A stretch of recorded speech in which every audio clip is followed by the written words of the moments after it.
ਜਿਹੜਾ ਇਹ ਲੀਡਰਾਂ ਦਾ ਤੌਰ ਤਰੀਕਾ ਇਹ ਬਦਲਣ ਦੀ ਲੋੜ ਹੈ।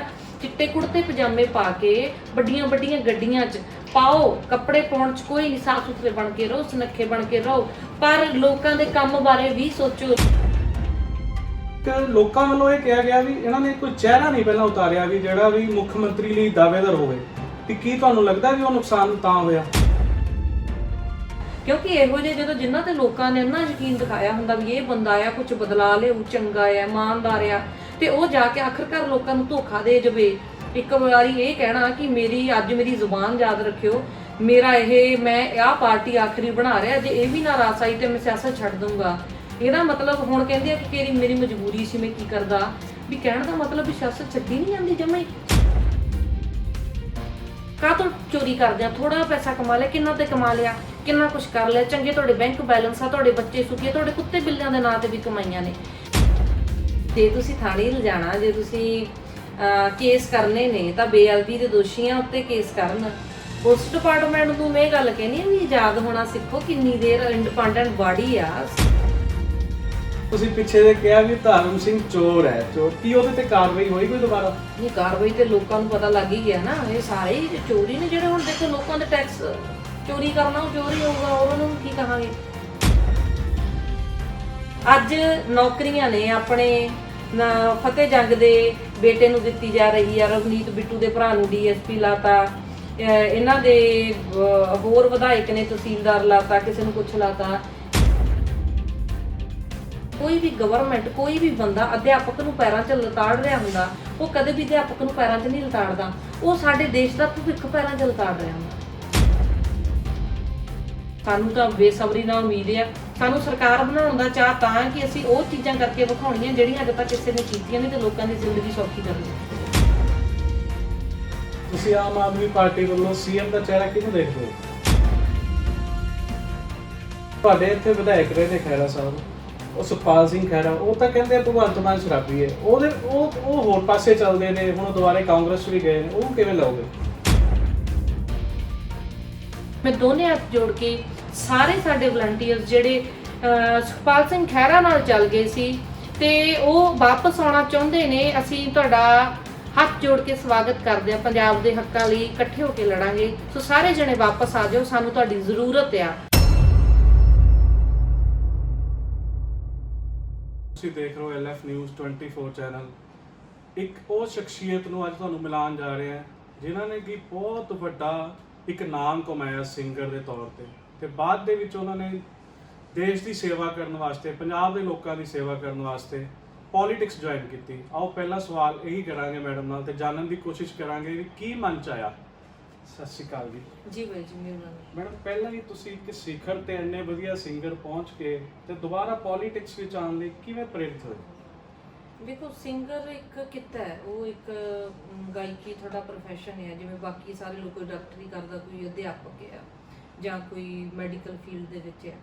ਪਰ ਜਿਹੜਾ ਇੱਕ ਤੁਸੀਂ ਜਦੋਂ ਸਿਆਸਤ ਵੱਲ ਰੁਖ ਕਰਨਾ, ਉਹ ਸਿਰਫ ਉਸ ਬੰਦੇ ਨੂੰ ਰੁਖ ਕਰਨਾ ਚਾਹੀਦਾ ਜਦੋਂ ਕਿਸੇ ਨੇ ਲੋਕਾਂ ਦੇ ਜੀਵਨ ਪੱਧਰ ਨੂੰ ਸੁਧਾਰਨਾ ਹੋਵੇ, ਜਿਹਨੇ ਲੋਕਾਂ ਦੇ ਟੈਕਸ, ਜਦੋਂ ਲੋਕ ਟੈਕਸ ਦਿੰਦੇ ਉਸ ਪੈਸੇ ਨੂੰ ਵਧਾਉਣ ਦਾ ਇੱਕ ਵਿਜ਼ਨ ਹੋਵੇ। ਮੈਂ ਤਾਂ ਇਹ ਕਹਿੰਦੀ ਹਾਂ ਵੀ ਜਦੋਂ ਪਾਰਟੀ ਨੇ ਕਿਸੇ ਬੰਦੇ ਨੂੰ ਕਦੀ ਵੀ ਟਿਕਟ ਦੇਣੀ ਹੈ ਜਾਂ ਲੋਕਾਂ ਨੇ ਆਪਣਾ ਨੁਮਾਇੰਦਾ ਚੁਣਨਾ, ਤਾਂ ਉਹ ਤੋਂ ਬਿਠਾ ਕੇ ਪੁੱਛੋ ਵਿਜ਼ਨ ਕੀ ਹੈ ਤੁਹਾਡਾ। ਜਦੋਂ ਅਸੀਂ ਕੰਪਨੀ 'ਚ ਮੈਨੇਜਰ ਰੱਖਦੇ ਹਾਂ ਜਾਂ ਵੱਡੀਆਂ ਕੰਪਨੀਆਂ CEO ਰੱਖਦੀਆਂ, ਉਹ ਪੁੱਛਦੀ ਹੈ ਨਾ ਵਿਜ਼ਨ ਕੀ ਹੈ, ਤੈਨੂੰ ਮੇਰੀ ਕੰਪਨੀ ਅੱਜ 10 ਲੱਖ ਪ੍ਰੋਫਿਟ ਦੇ ਵਿੱਚ ਹੈ, ਤੂੰ ਮੈਨੂੰ ਦੱਸ ਸਾਲ ਤੋਂ ਬਾਅਦ ਇਹਨੂੰ 20 ਲੱਖ ਪ੍ਰੋਫਿਟ 'ਚ ਕਿਵੇਂ ਕਰਾਂਗੇ। ਕਈ ਵਾਰ ਕਈ ਲੀਡਰ ਸਾਡੇ ਕਿਹੋ ਜਿਹੇ ਨੇ, ਉਹ ਇਮਾਨਦਾਰ ਨੇ। ਮੰਨ ਲਓ ਆਪਾਂ ਇੱਕ ਕੰਮ ਸਟਾਰਟ ਕੀਤਾ, ਆਪਾਂ ਇੱਕ ਇਮਾਨਦਾਰ ਬੰਦਾ ਰੱਖਿਆ, ਬਹੁਤ ਇਮਾਨਦਾਰ ਆ, ਮਿੱਠ ਬੋਲੜਾ, ਸਾਡਾ ਕੰਮ ਕੀ ਹੈ 5 ਲੱਖ ਦਾ, 10 ਸਾਲਾਂ ਬਾਅਦ ਵੀ 5 ਲੱਖ ਦਾ ਹੀ ਹੈ, ਕਿਉਂਕਿ ਉਹ ਇਮਾਨਦਾਰ ਆ ਪਰ ਵਿਜ਼ਨ ਹੈ ਨਹੀਂ। ਉਹਨੇ ਸਾਡੇ 5 ਲੱਖ ਨੂੰ 15 ਲੱਖ, 20 ਲੱਖ, 25 ਲੱਖ 'ਚ ਕਨਵਰਟ ਨਹੀਂ ਕੀਤਾ। ਸੋ ਜਦੋਂ ਵੀ ਲੋਕਾਂ ਨੇ ਆਪਦਾ ਨੁਮਾਇੰਦਾ ਚੁਣਨਾ, ਉਹ ਇਹ ਪੁੱਛਣ ਕਿ ਤੁਹਾਡਾ ਵਿਜ਼ਨ ਕੀ ਆ, ਪਲਾਨ ਕੀ ਆ, ਅਸੀਂ ਤੁਹਾਨੂੰ ਵੋਟਾਂ ਕਿਉਂ ਦੇਈਏ ਜਾਂ ਪਾਰਟੀ ਕਿਸੇ ਨੂੰ ਟਿਕਟ ਕਿਉਂ ਦੇਵੇ, ਕੀ ਤੁਹਾਡੇ ਕੋਲ ਪਲਾਨ ਕੀ ਹੈ ਕਿ ਤੁਸੀਂ ਸਮਾਜ ਦੇ ਵਿੱਚ ਤਬਦੀਲੀ ਲਿਆ ਸਕਦੇ ਹੋ, ਤੁਸੀਂ ਲੋਕਾਂ ਦੀ ਮਨੀ ਨੂੰ ਵਧਾ ਸਕਦੇ ਹੋ। ਸੋ ਇਸ ਤਰੀਕੇ ਜਦੋਂ ਤੁਹਾਨੂੰ ਇਹ ਹੋਵੇ ਕਿ ਤੁਸੀਂ ਸਮਾਜ ਦੀ ਸੇਵਾ ਕਰਨੀ ਹੈ, ਸਮਾਜ ਦੇ ਵਿੱਚ ਕੁਝ ਚੰਗਾ ਕੰਮ ਕਰਨਾ, ਉਹੀ ਬੰਦੇ ਨੂੰ ਸਿਆਸਤ 'ਚ ਆਉਣ ਲਈ ਪ੍ਰੇਰਿਤ ਹੋਣਾ ਚਾਹੀਦਾ। ਜਦੋਂ ਤੁਸੀਂ ਫੋਕੀ ਲੀਡਰੀ ਚਾਹੁੰਦੇ ਹੋ ਜਾਂ ਬੱਲੇ ਬੱਲੇ ਚਾਹੁੰਦੇ ਹੋ, ਜਾਂ ਤੁਹਾਨੂੰ ਲੱਗਦਾ ਇੱਧਰ ਗਾਰਡ ਤੇ ਸਰਕਾਰੀ ਇਦਾਂ ਕੰਮ ਕੁਮ ਕਰਨਾ ਨਹੀਂ, ਚੌਧਰਾਈ ਹੋਣੀ, ਇਹ ਲੋਕਾਂ ਦੇ ਭਵਿੱਖ ਨੂੰ ਖਰਾਬ ਕਰ ਰਹੇ ਨੇ, ਦੇਸ਼ ਦੇ ਭਵਿੱਖ ਨੂੰ ਖਰਾਬ ਕਰ ਰਹੇ ਆ। ਸੋ ਇਹੋ ਜਿਹੇ ਲੋਕਾਂ ਤੋਂ ਇਹੋ ਜਿਹੇ ਆਉਣ ਵਾਲੇ ਲੀਡਰਸ ਤੋਂ ਲੋਕਾਂ ਨੂੰ ਸੁਚੇਤ ਹੋਣਾ ਚਾਹੀਦਾ। ਸੋ ਇਹੀ ਮੈਨੂੰ ਇਹ ਹੈ ਵੀ ਮਾਨਵਤਾ ਦੀ ਜੀਵਨ ਪੱਧਰ ਨੂੰ ਉੱਪਰ ਚੱਕਣਾ ਹੀ ਮੇਰਾ ਮਨਸ਼ਾ ਸਿੱਧ ਹੋਣਾ। ਨਹੀਂ, ਅਸੀਂ ਦੇਖਦੇ ਹਾਂ ਵੀ ਆਮ ਆਦਮੀ ਪਾਰਟੀ 11-12 ਹੋਂਦ ਵਿੱਚ ਆਉਂਦੀ ਹੈ, ਤੇ ਇੱਕ ਸ਼੍ਰੋਮਣੀ ਕਮੇਟੀ ਜਿਹੜੀ ਸ਼੍ਰੋਮਣੀ ਅਕਾਲੀ ਦਲ ਹੈ ਉਹ ਵੀ ਪੁਰਾਣੀ ਪਾਰਟੀ ਹੈ, ਕਾਂਗਰਸ ਵੀ ਬਹੁਤ ਪੁਰਾਣੀ ਪਾਰਟੀ। ਤੁਸੀਂ ਉਹ ਦੋ ਵੱਡੀਆਂ ਪਾਰਟੀਆਂ ਛੱਡ ਕੇ ਇਸ ਪਾਰਟੀ ਚੁਣਨੇ ਪਿੱਛੇ ਕੀ ਕਾਰਨ? ਬਾਈ ਜੀ, ਜਿਹੜੀ ਪਾਰਟੀਆਂ ਅਕਾਲੀ ਦਲ ਨੇ ਜਾਂ ਕਾਂਗਰਸੀ ਨੇ ਟ੍ਰੈਡੀਸ਼ਨਲ ਪੋਲਿਟਿਕਸ ਖੇਡਦੇ ਨੇ। ਇਹ ਦੇਖਦੇ ਅਸੀਂ ਵੱਡੇ ਵੱਡੇ ਲੀਡਰ ਕਿਵੇਂ ਬਣ ਸਕਦੇ ਆ, ਵੱਡੀਆਂ ਵੱਡੀਆਂ ਸਿਆਣੀਆਂ ਗੱਲਾਂ ਕਰਕੇ ਆਪਣੀ ਸਿਆਸਤ ਚਮਕਾਉਂਦੇ ਆ। ਇਹਨਾਂ ਨੇ ਲੋਕਾਂ ਦਾ ਭਵਿੱਖ ਕਦੇ ਨਹੀਂ ਚਮਕਾਇਆ। ਇਹਨਾਂ ਨੇ ਇਹ ਨਹੀਂ ਵੇਖਿਆ ਵੀ ਸਾਨੂੰ ਲੀਡਰ ਬਣਾਇਆ, ਸਾਨੂੰ ਲੋਕ ਟੈਕਸ ਦੇ ਰਹੇ ਆ, ਅਸੀਂ ਬਿਜ਼ਨਸ ਕਰਨਾ ਉਸ ਚੀਜ਼ ਨਾਲ ਤੇ ਲੋਕਾਂ ਨੂੰ ਪੈਸਾ ਜ਼ਿਆਦਾ ਮੋੜਨਾ, ਕੁਛ ਨਹੀਂ ਪਤਾ। ਇਹ ਤੜਕੇ ਚਿੱਟੇ ਕੁੜਤੇ ਪਜਾਮੇ ਪਾ ਕੇ ਤਿਆਰ ਹੋ ਕੇ ਬੈਠ ਜਾਂਦੇ ਆ। ਇਹਨਾਂ ਨੇ ਚੰਗਾ ਆਪਦੇ ਲੀਡਰ ਸਾਹਿਬ, MLA ਸਾਹਿਬ, MP ਸਾਹਿਬ ਇਹ ਗੱਲਾਂ ਸੁਣਦੇ ਨੇ, ਉਹਨਾਂ ਤੋਂ ਕੋਈ ਵਿਜ਼ਨ ਨਹੀਂ। ਸਵੇਰੇ ਉੱਠ ਕੇ ਇਹ ਨਹੀਂ ਵੇਖਣਾ ਵੀ ਅੱਜ ਮੈਨੂੰ ਇੱਕ ਨਵੀਂ ਦਿਨ ਮਿਲਿਆ, ਲੋਕਾਂ ਨੇ ਮੈਨੂੰ ਲੱਖਾਂ ਲੋਕਾਂ ਨੇ ਚੁਣ ਕੇ ਵੋਟਾਂ ਦੇ ਕੇ ਬਣਾਇਆ ਹੋਇਆ, ਮੈਂ ਕੋਈ ਵਿਜ਼ਨ ਪੇਸ਼ ਕਰਾਂ, ਮੈਂ ਵੇਖਾਂ ਇੱਥੇ ਪ੍ਰੋਜੈਕਟ ਕਿਹੜਾ ਲਾਉਣਾ, ਮੈਂ ਵੇਖਾਂ ਪਿੰਡ ਨੂੰ ਅੱਗੇ ਕਿਵੇਂ ਲੈ ਕੇ ਜਾਣਾ, ਮੈਂ ਵੇਖਾਂ ਪੰਜਾਬ ਦੇ ਪਿੰਡਾਂ ਨੂੰ ਇੰਡੀਪੈਂਡੈਂਟ ਕਿਵੇਂ ਕਰਨਾ, ਕਿ ਕਿਸ ਤਰੀਕੇ ਆਤਮ ਨਿਰਭਰ ਬਣਿਆ ਜਾ ਸਕਦਾ। ਇਹ ਦਿਨ ਰਾਤ ਇਹ ਨਹੀਂ ਸੋਚਦੇ। ਇਹ ਦਿਨ ਰਾਤ ਇਹ ਸੋਚਦੇ ਆ ਪ੍ਰੋਜੈਕਟ ਆ ਰਹੇ, ਇਹ 'ਚੋਂ ਪੈਸਾ ਕਿਵੇਂ ਖਾਵਾਂਗੇ, ਆਹ ਚੀਜ਼ ਆ ਗਈ ਆ, ਇੱਥੋਂ ਦੇਖੋ ਜੋੜ ਤੋੜ ਲਾ ਕੇ ਕਿਵੇਂ ਕੀਤਾ ਜਾ ਸਕਦਾ। 24 ਘੰਟੇ ਜਦੋਂ ਇਹ ਸੋਚਣਾ ਹੋਵੇ ਵੀ ਅਸੀਂ ਖਾਣਾ ਕਿਵੇਂ ਆ, ਜਾਂ ਜੇ ਕੋਈ ਇਮਾਨਦਾਰ ਆ ਉਹ ਇਮਾਨਦਾਰ ਹੀ ਹੈ, ਉਹ ਇਮਾਨਦਾਰ ਬਣ ਕੇ ਘਰੇ ਬੈਠੇ। ਉਹਨਾਂ ਨੇ ਇਹ ਨਹੀਂ ਵੇਖਣਾ ਵੀ ਅਸੀਂ ਕੋਈ ਪਲਾਨ ਬਣਾ ਲਈਏ। ਜੇ ਤੁਹਾਡੇ ਚਲੋ ਤੁਸੀਂ ਇਮਾਨਦਾਰ ਹੋ, ਤੁਹਾਨੂੰ ਵਿਜ਼ਨ ਨਹੀਂ ਹੈਗਾ, ਕੋਈ ਗੱਲ ਨਹੀਂ, ਇਮਾਨਦਾਰੀ ਬੜੀ ਵੱਡੀ ਚੀਜ਼ ਹੁੰਦੀ। ਤੁਸੀਂ 4 ਐਕਸਪਰਟ ਰੱਖ ਲਓ, ਉਹਨਾਂ ਨੂੰ ਕਹੋ ਵੀ ਜਾ ਭਾਈ ਆ ਪਿੰਡ 'ਚ ਵੇਖ ਇੱਥੇ ਅਸੀਂ ਤਰੱਕੀ ਦੇ ਰਾਹ ਕਿਵੇਂ। ਇੱਕ ਮੈਂ ਕੇਰਲਾ ਦਾ ਪਿੰਡ, ਸ਼ਾਇਦ ਕੇਰਲਾ ਦਾ ਪਿੰਡ ਸੀ, ਤੁਹਾਨੂੰ ਪਤਾ ਹੋਣਾ, ਉਹ ਪਿੰਡ ਨੂੰ ਕਹਿੰਦੇ ਵੀ ਟੂਰਿਸਟ ਪਲੇਸ ਹੀ ਬਣ ਗਿਆ। ਉਸ ਪਿੰਡ ਦੇ MLA ਨੇ ਇਸ ਤਰੀਕੇ ਉਹਨੂੰ ਡਿਵੈਲਪ ਕੀਤਾ ਕਿ ਦੂਰੋਂ ਦੂਰੋਂ ਲੋਕ ਪੈਸੇ ਦੇ ਕੇ ਪਿੰਡ ਨੂੰ ਦੇਖਣ ਆ ਰਹੇ। ਇੱਕੋ ਜਿਹੇ ਘਰ ਨੇ, ਬਿਜਲੀ ਆਪ ਪੈਦਾ ਕਰਦਾ, ਰਾਜ ਸਰਕਾਰ ਨੂੰ ਬਿਜਲੀ ਵੇਚ ਰਿਹਾ। ਕਿ ਸਾਡੇ ਇੱਥੇ ਇਦਾਂ ਦੇ ਪ੍ਰੋਜੈਕਟ ਨਹੀਂ ਲੱਗ ਸਕਦੇ, ਸਾਡੇ ਰੈਵੋਲੂਸ਼ਨਰੀ ਕੰਮ ਨਹੀਂ ਹੋ ਸਕਦੇ। ਵੀ ਜਿਹੜਾ ਇਹ ਲੀਡਰਾਂ ਦਾ ਤੌਰ ਤਰੀਕਾ ਇਹ ਬਦਲਣ ਦੀ ਲੋੜ ਹੈ। ਚਿੱਟੇ ਕੁੜਤੇ ਪਜਾਮੇ ਪਾ ਕੇ ਵੱਡੀਆਂ ਵੱਡੀਆਂ ਗੱਡੀਆਂ 'ਚ ਪਾਓ, ਕੱਪੜੇ ਪਾਉਣ 'ਚ ਕੋਈ ਨਹੀਂ, ਸਾਫ਼ ਸੁਥਰੇ ਬਣ ਕੇ ਰਹੋ, ਸੁਨੱਖੇ ਬਣ ਕੇ ਰਹੋ, ਪਰ ਲੋਕਾਂ ਦੇ ਕੰਮ ਬਾਰੇ ਵੀ ਸੋਚੋ। ਲੋਕਾਂ ਇਹ ਸੋਚੋ ਵੀ ਤੁਹਾਡੀ ਜੌਬ ਕੀ ਹੈ, ਤੁਹਾਡੀ ਡਿਊਟੀ ਕੀ ਹੈ। ਜੀ ਨਹੀਂ, ਤੁਸੀਂ ਇੱਕ ਆਮ ਆਦਮੀ ਪਾਰਟੀ ਨੂੰ ਚੁਣਿਆ, ਉਹਦੇ ਵਿੱਚ ਕੇਜਰੀਵਾਲ ਜਿਹੜੇ ਮੁਖੀ ਨੇ, ਜਦੋਂ ਅਸੀਂ ਦੇਖਿਆ ਪਿਛਲੇ ਵਾਰੀ 2017 'ਚ ਇਲੈਕਸ਼ਨ ਹੋਇਆ, ਲੋਕਾਂ ਦਾ ਇਹ ਮੰਨਣਾ ਹੈ ਵੀ ਜਿਹੜੀ ਆਪ ਪਾਰਟੀ ਸੀ ਪੂਰੀ ਇੱਕ ਲਹਿ ਵਿੱਚ ਚੱਲੀ ਸੀ। ਲੋਕਾਂ ਨੂੰ ਲੱਗਦਾ ਸੀ ਵੀ ਸਰਕਾਰ ਜ਼ਰੂਰ ਬਣੇਗੀ, ਲੇਕਿਨ ਉਹ ਦੌਰਾਨ ਇਹ ਦੇਖਿਆ ਗਿਆ ਵੀ ਇੱਕ ਲੋਕਾਂ ਵੱਲੋਂ ਇਹ ਕਿਹਾ ਗਿਆ ਵੀ ਇਹਨਾਂ ਨੇ ਕੋਈ ਚਿਹਰਾ ਨਹੀਂ ਪਹਿਲਾਂ ਉਤਾਰਿਆ ਵੀ ਜਿਹੜਾ ਵੀ ਮੁੱਖ ਮੰਤਰੀ ਲਈ ਦਾਅਵੇਦਾਰ ਹੋਵੇ। ਵੀ ਕੀ ਤੁਹਾਨੂੰ ਲੱਗਦਾ ਵੀ ਉਹ ਨੁਕਸਾਨ ਤਾਂ ਹੋਇਆ?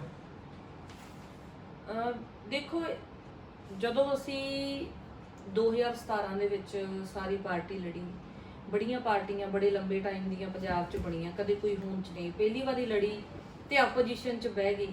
ਆਪਾਂ ਇਹ ਵੀ ਦੇਖ ਸਕਦੇ ਹਾਂ ਵੀ ਅੱਧਾ ਗਲਾਸ ਭਰਿਆ ਹੋਇਆ, ਖਾਲੀ, ਜੇ ਅਸੀਂ ਇਹ ਦੇਖੀਏ ਵੀ ਅੱਧਾ ਗਲਾਸ ਖਾਲੀ ਰਹਿ ਗਿਆ, ਅੱਧਾ ਭਰਿਆ ਵੀ ਦੇਖ ਸਕਦੇ ਹਾਂ। ਫਿਰ ਜਦੋਂ ਬਾਈ ਜੀ ਕੋਈ ਨਵੀਂ ਪਾਰਟੀ ਆਉਂਦੀ, ਉਹ 'ਚ ਸਟੇਬਿਲਿਟੀ ਆਉਂਦਿਆਂ ਨੂੰ ਵੱਖ-ਵੱਖ ਵਿਚਾਰਧਾਰਾ ਦੇ ਲੋਕ ਆਉਂਦੇ ਆ। ਕੁਝ ਲੋਕ ਖੁਦ ਮੁਖਤਿਆਰੀ ਵੀ ਭਾਲਦੇ ਨੇ, ਉਹ ਖੁਦ ਮੁਖਤਿਆਰੀ ਦੇ ਚੱਕਰ 'ਚ ਬਾਕੀ ਪਾਰਟੀ ਵੀ ਖਰਾਬ ਕਰ ਜਾਂਦੇ ਨੇ। ਕੁਝ ਲੋਕ ਇਹ ਨਹੀਂ ਸੋਚਦੇ ਵੀ ਅਸੀਂ ਇਕੱਠੇ ਹੋਏ ਆ, ਅਸੀਂ ਅਹੁਦਿਆਂ ਦਾ ਲਾਲਚ ਨਾ ਕਰੀਏ, ਅਸੀਂ ਇਕੱਠੇ ਹੋਏ ਆ, ਸਾਡੇ ਕੋਲ ਲੱਖਾਂ ਲੋਕਾਂ ਦੀ ਜ਼ਿੰਦਗੀ ਬਚਾਉਣ ਦਾ ਮੌਕਾ ਮਿਲਿਆ, ਅਸੀਂ ਭਾਈਵਾਲਤਾ ਨਾਲ ਮਿਲ ਕੇ ਇੱਕ ਦੂਜੇ ਨਾਲ ਮੋਢੇ ਨਾਲ ਮੋਢਾ ਲਾ ਕੇ ਇਕੱਠੇ ਬੈਠੀਏ। ਮੀਡੀਆ ਵੀ ਸਾਨੂੰ ਵੇਖ ਕੇ ਇਦਾਂ ਕਵੇ ਵੀ ਇਕਜੁੱਟਤਾ, ਆਹ ਟੀਮ ਨੂੰ ਅਸੀਂ ਅੱਗੇ ਵਧਾਉਣਾ। ਉਹ ਫੀਲਿੰਗ ਅੰਦਰ ਆਉਣੀ। ਕੁਝ ਲੋਕਾਂ ਨੇ, ਜਿਵੇਂ ਤੁਸੀਂ ਕੱਲ ਸੁਖਪਾਲ ਸਿੰਘ ਖਹਿਰਾ ਕਾਂਗਰਸ ਦੇ ਵਿੱਚ ਚੱਲ ਗਏ। ਸੋ ਇਹੋ ਜਿਹੇ ਲੋਕ ਜਿਹੜੇ ਖੁਦ ਮੁਖਤਿਆਰੀ ਭਾਲਦੇ ਸੀ ਜਾਂ ਹੋਰ ਐਸੇ ਆਏ, ਇਹ ਪਾਰਟੀ ਨੂੰ ਨੁਕਸਾਨ ਕਿਤੇ ਨਾ ਕਿਤੇ ਕਰਕੇ ਗਏ। ਆਮ ਆਦਮੀ ਪਾਰਟੀ ਅਰਵਿੰਦ ਕੇਜਰੀਵਾਲ ਜੀ ਦੁਆਰਾ ਬਣਾਈ ਗਈ ਪਾਰਟੀ ਹੈ। ਇਹ ਜੇ ਕੋਈ ਕਵੇ ਵੀ ਕਿਤੇ ਵੀ ਇਸ ਪਾਰਟੀ ਦਾ, ਇਹ ਪਾਰਟੀ ਉਸੇ ਦੀ ਆ ਜਿਹੜਾ ਸੱਚ ਦੇ ਰਾਹ ਚੱਲਣਾ ਚਾਹੁੰਦਾ। ਇਹ ਪਾਰਟੀ ਉਸੇ ਦੀ ਪਾਰਟੀ ਆ ਜਿਹੜਾ ਲੋਕਾਂ ਦੀ ਜ਼ਿੰਦਗੀ ਬਦਲਣਾ ਚਾਹੁੰਦਾ, ਕਿਉਂਕਿ ਆਮ ਆਦਮੀ ਪਾਰਟੀ ਇਸੇ ਬੇਸ ਤੇ ਬਣੀ ਆ ਕਿ ਕੁਝ ਵੱਖਰਾ ਕਰਕੇ ਵਿਖਾਉਣਾ। ਸੋ ਅਰਵਿੰਦ ਕੇਜਰੀਵਾਲ ਜੀ ਦੀ ਸੋਚ ਉੱਤੇ ਅਸੀਂ ਹਮੇਸ਼ਾ ਪਹਿਰਾ ਦਿੰਦੇ ਰਹਿੰਦੇ ਹਾਂ। ਜਿਸ ਤਰੀਕੇ ਉਹਨਾਂ ਨੇ ਇਮਾਨਦਾਰੀ ਦੀ ਰਾਜਨੀਤੀ, ਨਵੇਂ ਤਰੀਕੇ ਨਾਲ ਰਾਜਨੀਤੀ ਕੀਤੀ, ਤੇ ਉਮੀਦ ਕਰਦੇ ਹਾਂ ਵੀ ਵਾਧੇ ਘਾਟੇ ਹੁੰਦੇ ਰਹਿੰਦੇ ਆ। ਪਰਿਵਾਰ ਵੀ ਹੌਲੀ ਹੌਲੀ ਬਣਦੇ ਨੇ, ਟਿਕਦੇ ਆ। ਇੱਕ ਪਰਿਵਾਰ ਦੇ 10 ਜੀ ਹੋਣ, ਉਹਨਾਂ ਦੇ ਵਿੱਚ ਵੀ ਵਖਰੇਵੇਂ ਆ ਜਾਂਦੇ ਆ।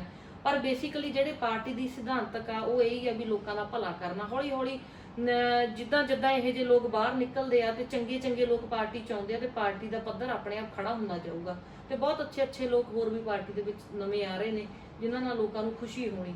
ਸੋ ਬਿਲਕੁਲ ਤੁਹਾਡੀ ਗੱਲ ਸਹੀ ਹੈ ਵੀ ਗਲਤੀਆਂ ਹੁੰਦੀਆਂ ਨੇ, ਪਰ ਗਲਤੀਆਂ ਤੋਂ ਸਿੱਖ ਕੇ ਸਹੀ ਤਰੀਕੇ ਨਾਲ ਅੱਗੇ ਵਧਣਾ ਤੇ ਲੋਕਾਂ ਦੀਆਂ ਉਮੀਦਾਂ ਤੇ ਖਰੇ ਉਤਰਨਾ ਕਿਸੇ ਵੀ ਇੱਕ ਚੰਗੀ ਸੋਚ ਵਾਲੀ ਪਾਰਟੀ ਦਾ ਤੇ ਉਸ ਵਿੱਚ ਜੁੜੇ ਲੀਡਰਾਂ ਦਾ ਇੱਕ ਫਰਜ਼ ਹੁੰਦਾ ਵੀ ਏਕੇ ਨਾਲ, ਕਿਉਂਕਿ ਏਕੇ 'ਚ ਬੜੀ ਤਾਕਤ ਆ, ਮਿਲਵਰਤਨ 'ਚ ਬੜੀ ਤਾਕਤ ਆ, ਇੱਕ ਦੂਜੇ ਨੂੰ ਹੱਲਾਸ਼ੇਰੀ ਦੇਣ ਨਾਲ ਬੜੀ ਤਾਕਤ ਮਿਲਦੀ ਆ। ਇਹ ਇਸ ਚੀਜ਼ ਨੂੰ ਲੋਕ ਵੀ ਨੋਟ ਕਰਦੇ, ਇਸ ਚੀਜ਼ ਨੂੰ ਮੀਡੀਆ ਵੀ ਨੋਟ ਕਰਦਾ। ਨਹੀਂ, ਇੱਕ ਸੁਖਪਾਲ ਕਹਿ ਰਹੀ ਸੀ ਜਿਹੜੇ ਕਿ ਜਦੋਂ ਆਮ ਆਦਮੀ ਪਾਰਟੀ 'ਚ ਕਾਂਗਰਸ ਤੋਂ ਆਏ ਤੇ ਉਹ ਕਹਿੰਦੇ ਸੀ ਵੀ ਪਾਰਟੀ ਬਹੁਤ ਵਧੀਆ ਹੈ, ਬਹੁਤ ਗੁਣ ਗਾਉਂਦੇ ਸੀ, ਲੇਕਿਨ ਹੁਣ ਉਹੀ ਨੇ ਜਿਹੜੇ ਦੁਬਾਰੇ ਕਾਂਗਰਸ 'ਚ ਜਾ ਕੇ ਕਹਿ ਰਹੇ ਆ ਵੀ ਮੈਨੂੰ ਕੇਜਰੀਵਾਲ ਨਾਲ ਐਵੇਂ ਹੈ ਜਾਂ ਐਵੇਂ। ਕੇਜਰੀਵਾਲ ਸਾਹਿਬ ਬਾਰੇ ਬੋਲਦੇ, ਉਹਨਾਂ ਬਾਰੇ ਕੀ ਕਹੋਗੇ? ਦੇਖੋ, ਕੇਜਰੀਵਾਲ ਸਾਹਿਬ ਬਾਰੇ ਬੋਲੇ ਕਿ ਵੀ ਹੀ ਇਜ਼ ਅ ਡਿਕਟੇਟਰ, ਇਦਾਂ ਕੁਝ ਬੋਲੇ ਤੇ ਉਹ ਇਦਾਂ ਨੇ। ਮੈਂ ਇੰਨਾ ਮਿੱਠ ਬੋਲਣਾ, ਇੰਨੀ ਨਿਮਰਤਾ ਕੇਜਰੀਵਾਲ ਸਾਹਿਬ ਕੋਲ ਜਦੋਂ ਜਾਂਦੇ ਆ ਸਾਨੂੰ ਇਹ ਨਹੀਂ ਪਤਾ ਲੱਗਦਾ ਵੀ ਅਸੀਂ ਹੈਰਾਨ ਹੀ ਹੋ ਜਾਂਦੇ ਵੀ ਸਾਡੇ ਪੰਜਾਬ ਵਾਲੇ ਸੀਐਮ ਨੂੰ ਮਿਲਣਾ ਤੇ ਬੜਾ ਮੁਸ਼ਕਲ ਦਾ ਕੰਮ ਆ। ਉਹ ਤਾਂ ਆਪਣੇ ਮੰਤਰੀਆਂ ਨੂੰ ਨਹੀਂ ਮਿਲਦੇ, ਆਮ ਲੋਕਾਂ ਦੂਰ ਦੀ ਗੱਲ ਹੈ। ਅਸੀਂ ਪਰਸੋਂ ਧਰਨਾ ਦਿੱਤਾ, ਕਿੰਨੀ ਦੂਰ ਇੱਕ ਸੜਕ ਬਣੀ ਹੋਈ ਆ, ਫਿਰ ਉਹਨਾਂ ਦੇ ਘਰ ਤੱਕ ਜਾਇਆ ਜਾਂਦਾ। ਦਿੱਲੀ ਦੇ ਮੁੱਖ ਮੰਤਰੀ ਦਾ ਇੱਕ ਸਿੰਪਲ ਜਿਹਾ ਘਰ ਆ, ਜਿੱਦਾਂ ਆਮ ਲੋਕ ਰਹਿੰਦੇ ਉਹਨਾਂ ਦੇ ਵਿੱਚ ਹੀ ਇੱਕ ਘਰ ਆ।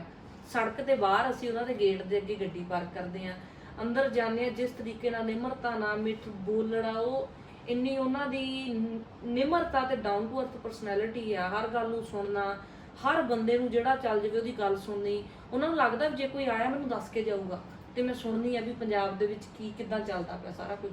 ਸੋ ਉਹਨਾਂ ਬਾਰੇ ਇਹੋ ਜਿਹੀਆਂ ਗੱਲਾਂ ਕਰਨੀਆਂ ਵੀ ਉਹ ਹੀ is a dictator, totally wrong. ਕਿਉਂਕਿ ਜਿਹੜੇ ਲੋਕ ਪੰਜਾਬ ਬਾਰੇ ਬਾਈ ਜੀ ਨਹੀਂ ਸੋਚਦੇ, ਜਿਹੜੇ ਪੁੱਠੇ ਕੰਮ ਕਰਨਗੇ, ਅਹੁਦਿਆਂ ਦੇ ਲਾਲਚ ਨੂੰ ਪਾਲਣਗੇ, ਜਾਂ ਜਿਹੜੇ ਸਿਆਸਤ ਕਰਨੀ ਆਏ ਹੋਏ ਅੱਜ ਤੱਕ ਕਿੱਡੇ ਰੌਲੇ ਪਏ, ਉਹਨਾਂ ਨੂੰ ਕੇਜਰੀਵਾਲ ਉਹਨਾਂ ਨੂੰ ਡਿਕਟੇਟਰ ਹੀ ਲੱਗਣਗੇ। ਜਦੋਂ ਪੁੱਠੇ ਕੰਮ ਕਰਨੇ ਆ, ਤੁਹਾਨੂੰ ਪਤਾ ਵੀ ਤੁਸੀਂ ਗਲਤੀ ਕਰ ਰਹੇ ਹੋ ਤੇ ਗਲਤੀ ਨੂੰ ਅੱਖਾਂ ਬੰਦ ਕਰਕੇ ਥੋੜੀ ਕੋਈ ਦੇਖੀ ਜਾਊਗਾ।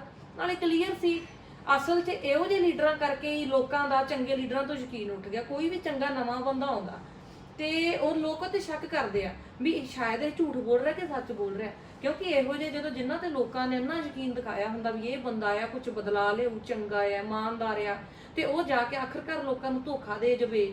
ਇੱਕ ਵਾਰੀ ਇਹ ਕਹਿਣਾ ਕਿ ਅੱਜ ਮੇਰੀ ਜ਼ੁਬਾਨ ਯਾਦ ਰੱਖਿਓ, ਮੇਰਾ ਮੈਂ ਆਹ ਪਾਰਟੀ ਆਖਰੀ ਬਣਾ ਰਿਹਾ, ਜੇ ਇਹ ਵੀ ਨਾ ਰਾਸ ਆਈ ਤੇ ਮੈਂ ਸਿਆਸਤ ਛੱਡ ਦੂੰਗਾ। ਇਹਦਾ ਮਤਲਬ ਹੁਣ ਕਹਿੰਦੇ ਆ ਕਿ ਮੇਰੀ ਮਜਬੂਰੀ ਸੀ, ਮੈਂ ਕੀ ਕਰਦਾ। ਵੀ ਕਹਿਣ ਦਾ ਮਤਲਬ ਵੀ ਸਿਆਸਤ ਛੱਡੀ ਨਹੀਂ ਜਾਂਦੀ ਜਮਾਂ ਹੀ, ਸਿਆਸਤ ਜਾਣਾ ਹੀ ਜਾਣਾ।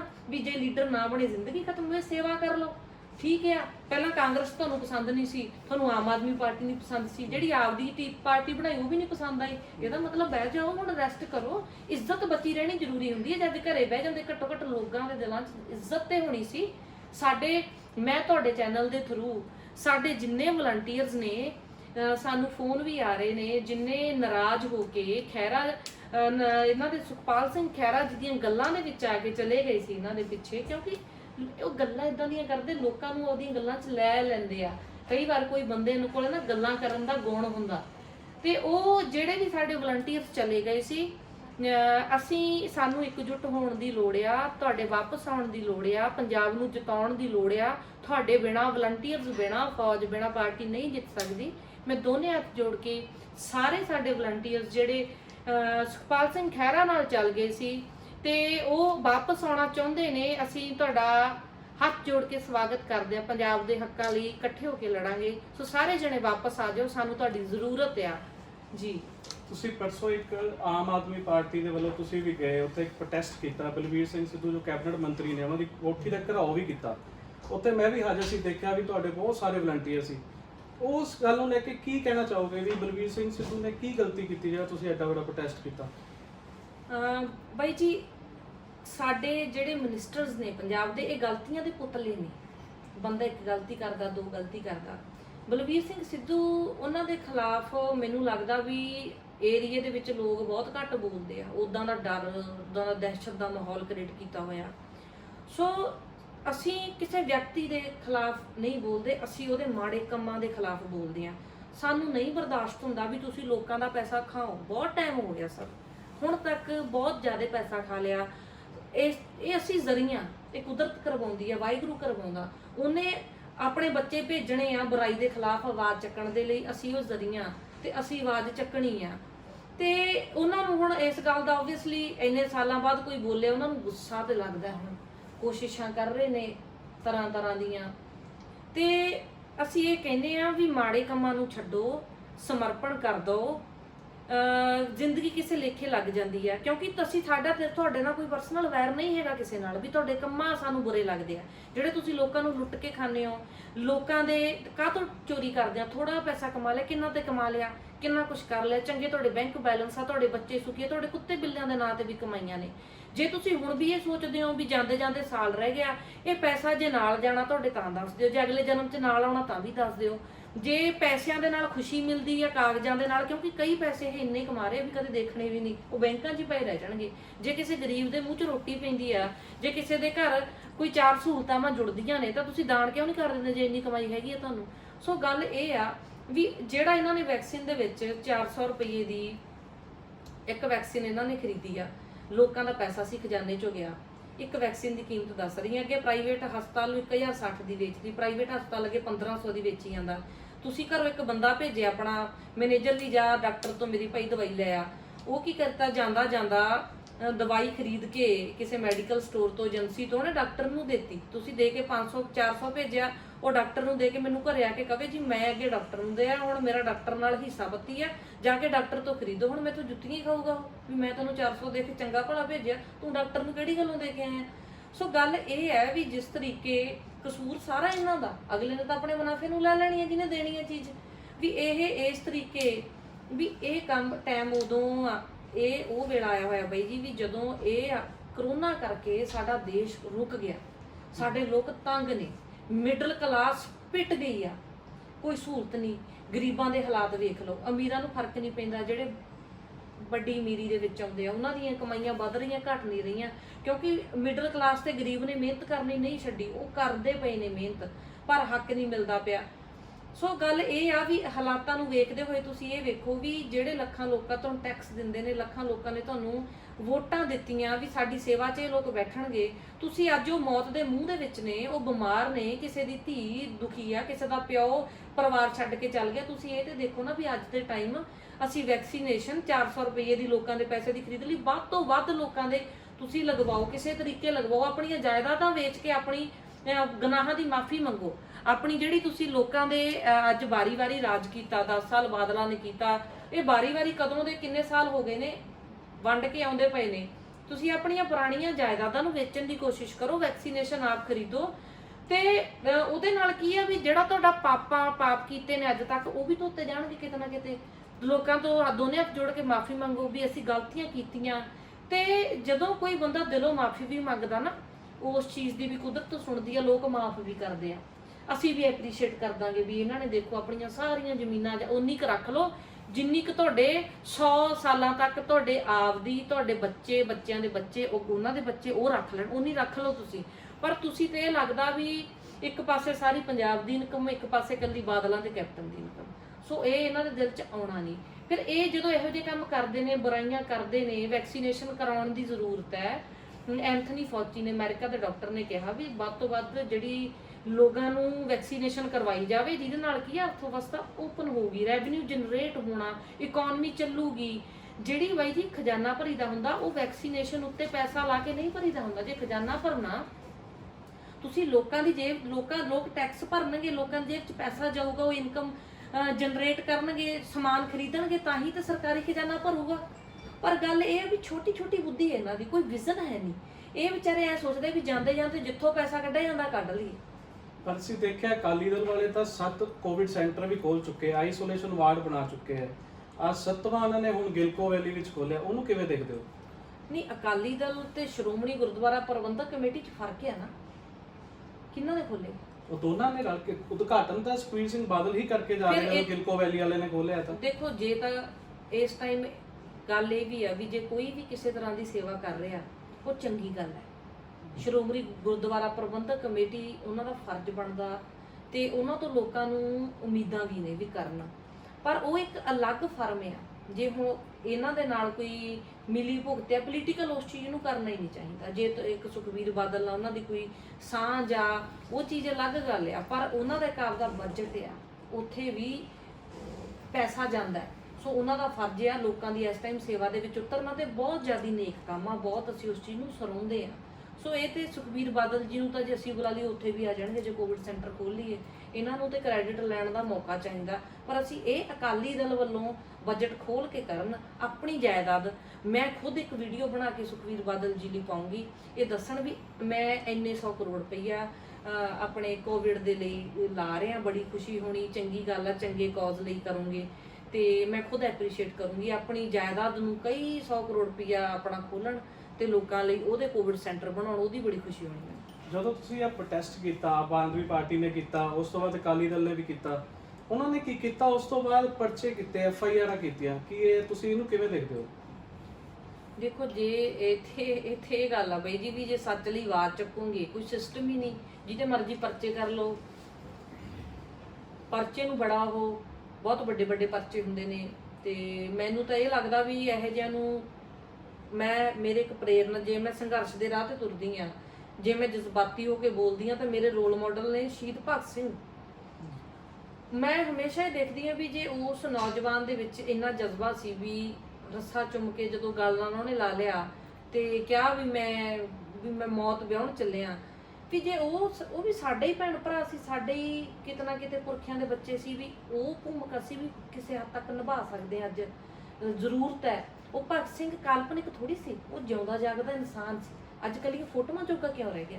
ਨੌਜਵਾਨ ਸਿਰਫ ਟੈਟੂ, ਭਗਤ ਸਿੰਘ, ਉਹਨੂੰ ਪੜ੍ਹਨ, ਉਹਦੀਆਂ ਗੱਲਾਂ ਸੁਣਨ, ਕਿ ਉਹ ਕੋਈ ਬੰਦੂਕਾਂ ਚਲਾਉਣ ਵਾਲਾ ਬੰਦਾ ਨਹੀਂ ਸੀ ਇਕੱਲਾ, ਉਹ ਤੇ ਉਹਨੂੰ ਲੋੜ ਮੁਤਾਬਕ ਚੱਕਣਾ ਪਿਆ ਸੀ ਵੀ ਇਹ ਸੈੱਟ ਨਹੀਂ ਆ ਰਿਹਾ ਸਿਸਟਮ।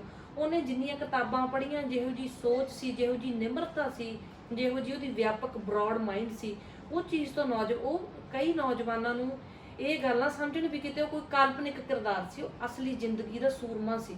ਸੋ ਜੇ ਉਹ ਵੀ ਸਾਡੇ ਭੈਣ ਭਰਾਵਾਂ ਦੇ ਵਿੱਚੋਂ ਇੱਕ ਸੀ, ਤੇ ਅਸੀਂ ਉਹਨਾਂ ਦੇ ਵਾਰਸ ਬਣ ਕੇ ਕਿਉਂ ਉਵੇਂ ਨਹੀਂ ਉੱਠ ਸਕਦੇ? ਕਿਉਂ ਉਹਨਾਂ ਦੀ ਸੋਚ ਉੱਤੇ ਪਹਿਰਾ ਨਹੀਂ ਦੇ ਸਕਦੇ? ਸੋ ਇਹੀ ਗੱਲ ਆ ਵੀ ਅੱਗੇ ਵਧਣ ਦੀ ਲੋੜ ਆ, ਤੇ ਇਹੀ ਚੀਜ਼ ਨੂੰ ਮੈਂ ਪੰਜਾਬ ਦੀ ਨੌਜਵਾਨ ਪੀੜ੍ਹੀ ਨੂੰ ਵੀ ਕਹਿੰਦੀ ਆ ਵੀ ਜਿਹੜੇ ਸੰਘਰਸ਼ਾਂ ਦੇ ਰਾਹ ਤੇ ਤੁਰਦੇ ਨੇ, ਹਮੇਸ਼ਾ ਸੰਘਰਸ਼ਾਂ ਦੇ ਰਾਹ ਤਿੱਖੇ ਜ਼ਰੂਰ ਹੁੰਦੇ ਨੇ, ਪਰ ਉਹਦਾ ਜਿਹੜਾ ਸਬਰ ਆ, ਫਲ ਆ, ਸਕੂਨ ਆ, ਉਹ ਬੜਾ ਸੋਹਣਾ ਹੁੰਦਾ ਤੇ ਮਿੱਠਾ ਹੁੰਦਾ। ਜਦੋਂ ਰਾਤ ਨੂੰ ਤੁਸੀਂ ਕੋਈ ਚੰਗੇ ਕੰਮ ਲਈ ਜਦੋਂ ਮੈਂ ਧਰਨੇ ਤੋਂ ਆਉਂਦੀ ਨਾ, ਜਿਸ ਦਿਨ ਆਵਾਜ਼ ਚੱਕ ਕੇ, ਮੈਨੂੰ ਨੀਂਦ ਬਹੁਤ ਜ਼ਿਆਦਾ ਆਉਂਦੀ ਹੈ, ਮੈਨੂੰ ਲੱਗਦਾ ਮੈਂ ਖਾਲੀ ਹੋ ਗਈ।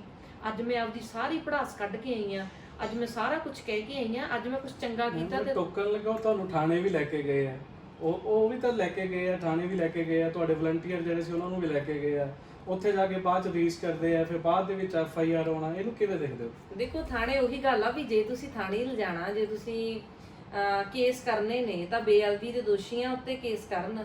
ਪੁਲਿਸ ਡਿਪਾਰਟਮੈਂਟ ਨੂੰ ਮੈਂ ਇਹ ਗੱਲ ਕਹਿੰਦੀ ਆ ਵੀ ਆਜ਼ਾਦ ਹੋਣਾ ਸਿੱਖੋ। ਕਿੰਨੀ ਦੇਰ ਇੰਡੀਪੈਂਡੈਂਟ ਬਾਡੀ ਆ, ਸਾਡੇ ਕਨਸਟੀਟਿਊਸ਼ਨ ਦੇ ਵਿੱਚ ਇਹਨਾਂ ਨੂੰ ਅਲੱਗ ਰਾਈਟਸ ਨੇ, ਕਿੰਨੀ ਦੇਰ ਗੁਲਾਮੀ ਕਰਨੀ ਹੈ? ਸਾਡਾ ਤਾਂ ਇੱਕੋ ਮਕਸਦ ਆ, ਪੁਲਿਸ ਨੂੰ ਯਾਦ ਕੀਤਾ ਜਾਵੇ। ਪੁਲਿਸ ਨੂੰ ਕਿਸੇ ਨੂੰ ਜੇ ਪੁਲਿਸ ਸਜ਼ਾ ਦੇਣੀ ਹੈ, MLA ਤੋਂ ਕਾਹਤੋਂ ਪੁੱਛਣਾ? ਜਾਂ MLA ਦੇ ਦਬਾਅ ਦੇ ਵਿੱਚ ਆ ਕੇ ਕਿਸੇ ਦੋਸ਼ੀ ਨੂੰ ਕਿਉਂ ਛੱਡਣਾ? ਇੰਡੀਪੈਂਡੈਂਟ ਹੋ, ਆਜ਼ਾਦ ਹੋ। ਮਾੜਾ ਜਿਹਾ ਲੀਡਰ ਦਾ ਫੋਨ ਨਹੀਂ ਆਉਂਦਾ ਤਾਂ ਜਦੇ ਜਾ ਕੇ ਕਿਸੇ ਚੰਗੇ ਬੰਦੇ ਨੂੰ, ਰੈਪੂਟੇਡ ਬੰਦੇ ਨੂੰ ਹੱਥ ਪਾ ਲੈਣਾ, ਜਿਹਦੀ ਸੱਤਾ। ਇਹ ਪੁਲਿਸ ਗੁਲਾਮ ਹੋਣ ਲਈ ਥੋੜੀ ਲੋਕਾਂ ਨੇ ਬਣਾਈ ਆ।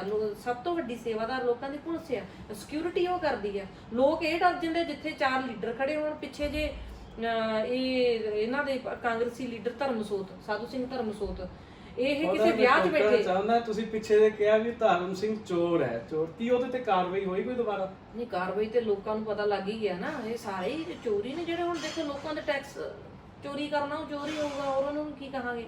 ਚੋਰ ਨੂੰ ਚੋਰੀ ਕਹਾਂਗੇ।